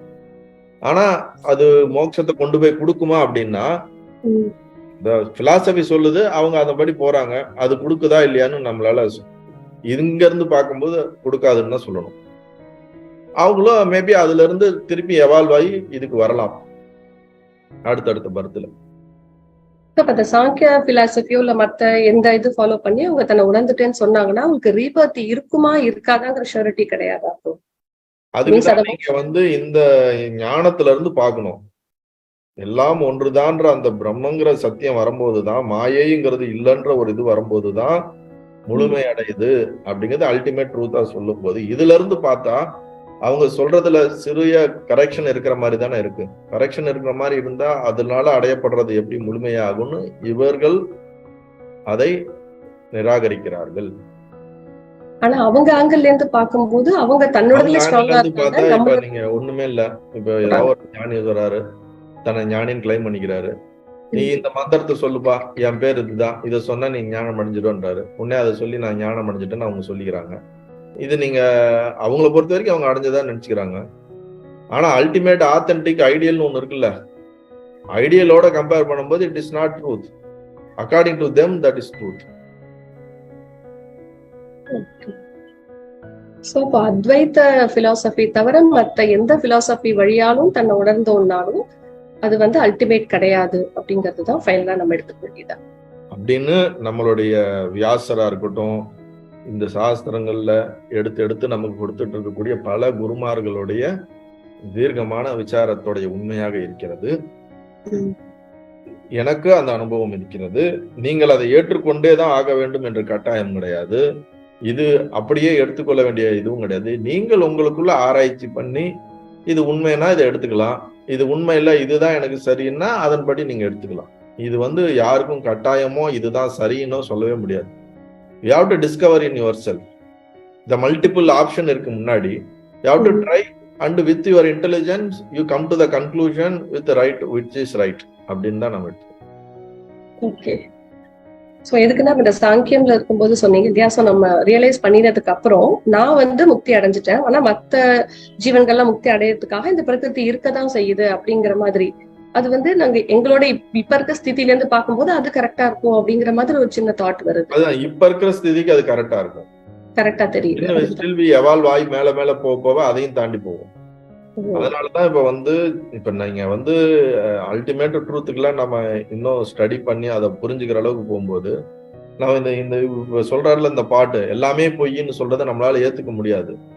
மத்த பிலாசபி எல்லாம் படிக்கும் போது அவங்க ஞானம்னு எதை சொல்ல வராங்க, மோட்சம் எதை சொல்ல வராங்க, ஈஸ்வரன் எதை சொல்ல வராங்க, இந்த மாதிரி ஒரு 5-6 பேரோட ஐடியாலஜி ஸ்டடி பண்ணும்போது எது காமனான விஷயமா இருக்குது, சிருஷ்டியை பத்தி எது காமனா சொல்றாங்க, எந்த இடத்துல வேறுபடுறாங்க, மேக்சிமம் ஒரு 5-6 ஐடியாலஜி நம்ம ஸ்டடி பண்ணோம்னா அதுலயே நமக்கே தெரிய வந்துடும்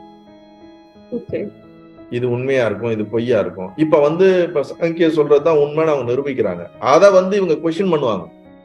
யாரு அத்வைதா இருக்கட்டும் துவைத்தியா இருக்கட்டும் வேறவங்க யாரா இருக்கும் கொஸ்டின், அந்த கொஸ்டின் வேலிடா இருக்கான்னு நீங்க என்ன பண்ணணும், இந்த கொஸ்டின் கேக்குறாங்களே இதுக்கு உங்களுக்கு என்ன ஆன்சர் இருக்கு, நீங்க ஜீவாத்மா இதுன்னு சொல்றீங்க பரமாத்மா இதுன்னு சொல்றீங்க, சரி நீங்க சொல்றது சரியா வச்சுக்கிட்டா இந்த கேள்விக்கு உங்கள்கிட்ட என்ன பதில் வருது, அப்ப இந்த கேள்வி சரியான கேள்வியா நமக்கு தெரிஞ்சு அதுக்கு இவங்களுடைய பதில் சரியானபடி இல்லைன்னா நம்ம இதை எப்படி எடுத்துக்க முடியும்னு வரும்ல.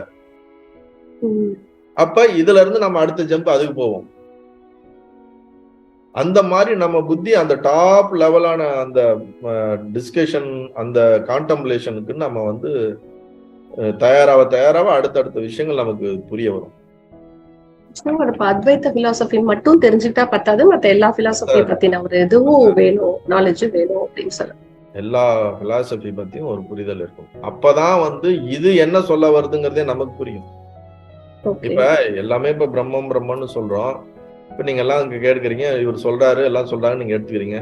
நாளைக்கு ஒருத்தர் ஒரு ஐடியாலஜியோட உங்கள்கிட்ட டிஸ்கஸ் பண்ணி ஒரு கான்டம்ப்ளேட் பண்ணி இதுதான் சரி இது இப்படிதான் சொல்லும் போது உங்களால அது டினை பண்ண முடியல, உங்களால அது லாஜிக்கலா கவுண்டர் பண்ண முடியல, உங்களால அதை புரிஞ்சுக்க முடியல, அவங்க சொல்றது சரின்ற மாதிரி உங்களுக்கு புரிஞ்சிருச்சுனாலே தென் யூ ஆர் என்ன பண்றது, அவங்களது ஓவர் பவர் பண்ணிடுது இல்ல. ஈவன் அவங்களது தவறா இருந்திருந்தாலும் உங்களால அது லாஜிக்கலா அத கவுண்டர் பண்ண முடியல, இல்ல நீங்க எடுத்த அந்த ஐடியாலஜிக்கு ஸ்ட்ராங்கா உங்களுக்கு இல்லைன்னா then they are overpowering you, you are collapsed அந்த டைம்ல. அந்த மாதிரி இருக்கக்கூடாதுங்கிறதுக்கு தான் மற்ற பேசிக்கான நமக்கு ஒரு 6-7 விஷயம் இருக்கு. பிரஸ்தான திரயத்துன்னு சொல்லுவாங்க. ஒரு 6-7 தரிசனங்கள் நம்ம பார்த்துருப்போம். நியாய சாஸ்திரம், அப்புறமேட்டு வைசீக மதம், அப்புறம் யோக மதம், சாங்கிய மதம், இதெல்லாம் நம்ம புத்த மதம். பிரம்மசூத்திரத்துல இதுதான் வரும். பிரம்மசூத்திரத்தோட மெயின் என்னன்னா எதெல்லாம் அந்த சைவ சித்தாந்தம், எதெல்லாம் மற்ற மதங்கள் எதை சொல்லுது, பரமாத்மா ஜீவாத்மா இதெல்லாம் என்னத்துன்னு எதை மீன் பண்றாங்க, ஒவ்வொருத்தர் ஒருத்தர் எப்படி வேறுபடுறாங்க, எது இவங்க அவங்களுக்கு என்ன பதில் சொல்றாங்க, இவங்க அவங்களுக்கு என்ன பதில் சொல்றாங்க, இதுல எது, இந்த மாதிரி ஹை லெவலான ஒரு டிஸ்கஷன் ஓடிக்கிட்டே இருக்கும். அதுதான் பிரம்மசூத்திரம். அதுல யாரு கடைசியா எஸ்டாப்ளிஷ் பண்றாங்க, அப்படிங்கிறது ஆனஸ்டா இன்டகரேட்டா நம்ம ரிசர்ச் பண்ணி கண்டுபிடிக்கணும். இதுல ஒரு இடத்துல வந்து நின்றுவாங்க, அதெல்லாம் நீ சொல்றது ஏத்துக்க முடியாது, இதுதான் எங்களை பொறுத்த வரைக்கும் சரின்னா அவனை பொறுத்த வரைக்கும் அதான் சரின்னு போயிடுவான். மேபி அது தவறா கூட இருக்கலாம். ஆனா அவன் அடமெண்டா நான் இப்படிதான் இருப்பேன், இதுதான் எனக்கு சரின்றதா, then we cannot question him. புரியுதா இல்லைங்களா? சோ இந்த இடத்துல என்ன வருதுன்னா, ஆனஸ்டான நமக்குள்ள நம்மளுடைய இன்டெகிரிட்டி, நம்மளுடைய ட்ரூத்தோட ரிசர்ச் நம்ம இன்டெகிரேட்டா இருந்தோம்னா, நம்ம ஒரு ஐடியாலஜில ரிசர்ச் பண்ணும்போது அதுல காமனான விஷயத்தை எடுத்து அனலைஸ் பண்ணி அதுல இருந்து அடுத்தடுத்து போவோம். இல்ல நமக்கு ஒரு ஐடியாலஜில அட்டாச்மெண்ட் இருந்துச்சுன்னு வச்சுங்களேன், மத்த ஐடியாலஜியை டைரக்டா ரிஜெக்ட் பண்ணிடுவோம். அதெல்லாம் கிடையாது, எனக்கு இவர் தான் கரெக்ட், எனக்கு இதுதான் கரெக்ட், நான் இப்படிதான் வந்திருக்கிறேன், என்னோட பர்த் இதுதான், என்னோட இதுதான், அதனால மத்ததை நான் ஏத்துக்க மாட்டேன் அப்படின்னு ரிஜெக்ட் பண்ணிடுவாங்க. இல்ல எனக்கு இதை பிடிச்சிருக்கு, அதனால இது ட்ரூத்தா இருந்தாலும் எனக்கு அது வேணாம், இதுவே எனக்கு போதும், ரொம்பலாம் நான் யோசிக்க மாட்டேன், இதுவே நான் வச்சுக்கிறேன். இந்த மாதிரியான பல காரணத்துல அவங்கவுங்க அவங்களுக்கு விருப்பப்பட்டதை சூஸ் பண்ணிக்குவாங்கல்ல. இதெல்லாம் எதுக்கு சொல்லப்படுதுன்னா, இன்டகரேட்டான முமுட்சுக்கு தான் சொல்லப்படுது. ஞானம் எனக்கு வேண்டும் தீர்க்கமா இருக்கிறவனுக்கு குருவை நாடும் போது குரு வந்து அவனுடைய பக்குவத்தன்மையை பொறுத்து ஒவ்வொரு விஷயமா அவனுக்கு சொல்லி அவனுடைய புத்தியை அடுத்தடுத்த லெவல்ல யோசிக்க வச்சு, அந்த யோசிக்க வைக்கிறதுல இருந்து அடுத்த லெவலுக்கு அவனுக்கு முன்னாடி பிரசன்ட் பண்ணி, இதுல நீ எப்படி யோசிக்கிற, இதுல இருந்து அடுத்ததை பாரு அப்படின்னு அவருக்கு ஒரு ஃபெசிலிட்டேட் பண்ணுவார் குரு. குருவே ஞானத்தை குத்துற மாட்டாரு, புரியுதுங்களா? அவர் வந்து அவங்களுக்கு திங்க் பண்ணி அதை கைட் பண்ணி அவைலபிலிட்டி கிரியேட் பண்ணி, இந்த மாதிரிலாம் இருக்குப்பா, யோசிப்பா, இப்படிலாம் யோசிப்பான்னு அவனை டிராவல் பண்ண வச்சுக்கிட்டே இருப்பார். டிராவல் பண்ணி அவனுக்குள்ள அவன் தெளிவாகிற வரைக்கும், இவர் என்ன தெளிவடைஞ்சிருக்காரோ அதே மாதிரி தெளிவு அவனுக்குள்ள எஸ்டாப்ளிஷ் ஆகிற வரைக்கும் கைட் பண்ணிக்கிட்டே இருப்பார். அதை அவன் ஏத்துக்கலாம், ஏத்துக்காமையும் போகலாம், விரும்பலாம், விரும்பாமையும் போகலாம். இதுல என்ன பிரச்சனை வருதுன்னா, இப்ப இந்த மாஸ்டரை ஹெல்ப் பண்ணும்போது அதை ரெசிஸ்ட் பண்ணாலோ அதை ஏத்துக்க தயாரா இல்லையானோ அந்த சீடனுக்குள்ள டிரான்ஸ்ஃபர்மேஷன் நடக்காது. புரியுதுங்களா? மாஸ்டர் வேர்ட்ஸ், மாஸ்டர் மேல இருக்க ட்ரஸ்ட், மாஸ்டர் வேர்ட்ஸ்ல இருக்கக்கூடிய ஸ்ரத்த, இதுதான் முக்கியம். புரியுதுங்களா? இதுல எங்க ஹோல் விழுந்தாலோ அந்த ஸ்டூடெண்ட்டுக்கு டிரான்ஸ்ஃபர்மேஷன் நடக்காது. ஏன்னா மாஸ்டர் சொல்றது எதை சொல்றாருன்னா சத்தியத்தை சொல்ல வர்றாரு. எனி மாஸ்டரா இருக்கட்டும் நினைச்சுங்களேன், அவங்க எனி சாஸ்திரமா இருக்கட்டும், உங்களுக்கு மாஸ்டர் மேல ஒரு இன்கம்ப்ளீஷனோ கோபமோ வெறுப்போ இருந்துச்சுன்னா அவங்க சொல்லக்கூடிய வார்த்தைகள் இருக்கக்கூடிய சத்தியம் உங்களுக்குள்ள போவே போவாது. புரியுதா இல்லைங்களா?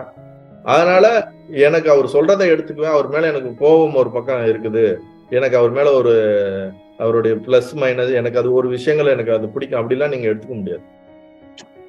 எங்கேயோ நம்மளுடைய ஐடியாலஜி தப்பா இருக்குன்னா அதை சரி பண்ணிக்கணும். புரியுதுங்களா? இல்ல அதை நம்ம அலைன் பண்ணிக்கணும்.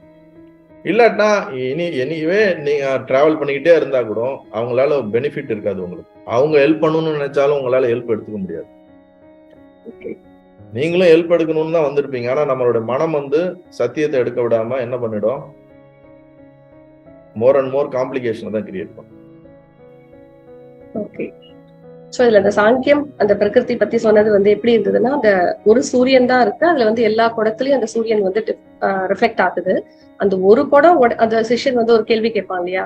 சோ ஒருத்தர் வந்து மோட்சம் அடைஞ்சிட்டாருன்னா, குரு மோட்சம் அடைஞ்சிட்டாருன்னா எல்லாருமே ஒன்னா இருக்கு அப்படிங்கிறப்போ எல்லாருமே மோட்சம் அடையணுமே, ஜீவன் எல்லாருமே வந்து சத்தியத்தை உணருமே அப்படின்னு சொல்லி ஒரு கொஸ்டின் கேட்பாங்க இல்லையா? சோ அதுக்கு வந்து சொல்லுவார்ல, ஒரு பாட்ல அந்தந்த பாட்ல தண்ணி இருக்கிற வரைக்கும் அது வந்து தன்னை மீன்ஸ் அதை தன்னை வந்து உணர்ந்த வரைக்கும் அது வந்து இது பண்ணிக்கும். மத்த பாட்டு ஏரி குளம் அந்த மாதிரி டிஃப்ரெண்ட் இதுல இருந்தா கூட அது தன்னை உணரும் போதுதான் தன்னை புரிஞ்சுக்கும். அது வந்து ஒரு ஸ்டெப்பா சொல்றதுக்கு உங்களை இந்த ஸ்டெப்புக்கு இது சொல்லுவாங்க. ஓகே. அது வந்து இந்த சாங்கியத்துக்கு பெர்ஃபெக்ட்டா எக்ஸாம்பிள் மாதிரி எனக்கு தெரிஞ்சது. ஒரு ஸ்டேஜுக்கு மேல போனா அதுவுமே கிடையாதுன்னு சொல்லுவாங்க. இப்ப கர்மகாண்ட சரின்னு சொல்லிதானே நம்மள வளர்க்குறாங்க. எல்லா கடவுள் எல்லாம் நம்ம புராணம் இதுதானே நம்ம வளர்ந்தோம். இப்ப என்ன சொல்றோம், என்னமோ பரமாத்மான்னு சொல்றீங்க, மாயன், அதே தானே அவங்க சொல்றாங்க. நமக்கு வேற யாரும் புதுசா வந்து நமக்கு டீச் பண்ணல. நம்மளுடைய வேத சாஸ்திரம் தான் இது வரைக்கும் நம்ம வாழ்க்கை முறையை கொடுத்து, புராணங்களை கொடுத்து, கடவுளை கொடுத்து, அதே பக்தியை கொடுத்து கர்மத்தை செய்ய சொன்னதே தான் இப்ப வேற மாதிரி நம்மளை யோசிக்க வைக்குது இல்ல. நீ ஏன் அன்னைக்கு தப்பான வழி காட்டிட்ட, நேரடியா எனக்கு ஃபர்ஸ்ட் வழியை காட்ட வேண்டியதானே நீங்க சொல்லலாம். நீ தயாரா இல்லப்பா, நீ இப்பதான் ரெடி ஆகி வந்திருக்க, அதனாலதான் இந்த வழியை சொல்றேன், நீ அப்ப உனக்கு இருந்த புத்திக்கு அதை தான் கொடுக்க முடியும் அப்படின்னு தான் சொல்லும். ஒரு தாய் எப்படி குழந்தைய கருணையா பாக்குற மாதிரி தான் சாஸ்திரம் நம்மளை பார்த்து அவங்களுடைய தன்மைக்கு ஏற்ற மாதிரி ஒவ்வொரு ஸ்டேஜுக்கு ஒரு கைடன்ஸ் கொடுக்குது. ஸோ இப்ப நம்ம உத்தம அதிகாரியா நம்ம வரும்போது டைரக்டா ஒரு கைடன்ஸ் கொடுத்துரும். இப்ப நீங்க உபநிஷத்துல உத்தாலகருக்கு வந்து ஸ்வேதகேதுக்கு வந்து உபதேசம் கொடுக்கும்போது தத்துவமசி ஸ்வேதகேது தத்துவமசி ஸ்வேத 9 தடவை சொல்றாரு. அவன் ஞானம் அடைஞ்சான். அவன் உத்தம அதிகாரியா இருக்கு. அவனுக்கு வேற எதுவுமே சொல்ல தேவையில்லை. அவன் சத்தியத்தை டக்குன்னு அவனுக்குள்ள என்ன ஆகுது, பிரிய வருது. இப்ப நம்ம ஸ்டேஜை நம்ம அடுத்தடுத்த ஸ்டேஜ் போறதுக்கு உண்டான அந்த இடத்துக்கு உண்டான சத்தியத்தை நமக்கு கைட் பண்ணிக்கிட்டே வராங்க. அதனால அல்டிமேட்டை விடாம இதோட தொடர்ச்சியா எங்கேயோ லிங்க் பண்ணி நம்மளை அப்படியே கொண்டு போவாங்க. அது ஒரு பெரிய ஒரு என்ன சொல்றது, சாரி கேட்கலாமா? நல்லா கேட்பீங்க? இல்ல தேங்க்ஸ் சாமிஜி. சாரி நடுவில் கொஸ்டின் கேட்டுருந்தாங்க. இப்போ ஸ்டேஜ் சொல்றீங்களே குருஜி, இப்போ இந்த ஸ்டேஜ் வந்து அவங்களே அந்த ஸ்டேஜ் அவங்களே செல்ஃப் அனலைசிஸ் பண்ணிக்கணுமா, இல்ல நீங்க வந்து சொல்லுவீங்களா நீங்க இந்த ஸ்டேஜ்ல இருக்கீங்க பர்சனலா சொல்லுவீங்களா? அது டிபெண்டிங் அப்பான் அந்த பர்சனுக்கு இருக்கக்கூடிய மாஸ்டர் வந்து கேன் பி அவங்க சொல்லுவாங்க. அது அந்த சீடனை பொறுத்து மாறுபடும், எல்லாருக்கும் ஒரே மாதிரி இருக்காது. So how we can know that we have come to a particular stage? அது வந்து அதான் அவங்களுக்கு எப்பப்ப யாருக்கு என்ன தேவையோ அதை அப்பப்ப அவங்க சொல்ல முடியற அளவுக்கு வாய்ப்பு இருந்துச்சுன்னா, சொல்றதுக்கு ஸ்பேஸ் இருந்துச்சுன்னா, இல்ல இது இப்படி பண்ணணும்ன்றதுக்கான ரைட்ஸ் இருந்துச்சுன்னா they will tell. Otherwise they will wait for some times. எப்ப அவங்களுக்கு எக்ஸ்பிரஸ் டு யூ, நாம வந்து உங்களுக்கு எக்ஸ்பிரஸ் பண்ணணும் இல்லையா? அப்படிதானே? அது டிபெண்டிங் அப்பான் அது நீங்க எக்ஸ்பிரஸ் பண்ணணும்னு இல்ல, உங்க மைண்டை ரீட் பண்ணாலோ உங்களுடைய சுபாவத்திலயோ நீங்க எப்படி இருக்கீங்கிறத வச்சு தெரிஞ்சிடும். ஓகே ஓகே ஆமா ஓகே. ஓ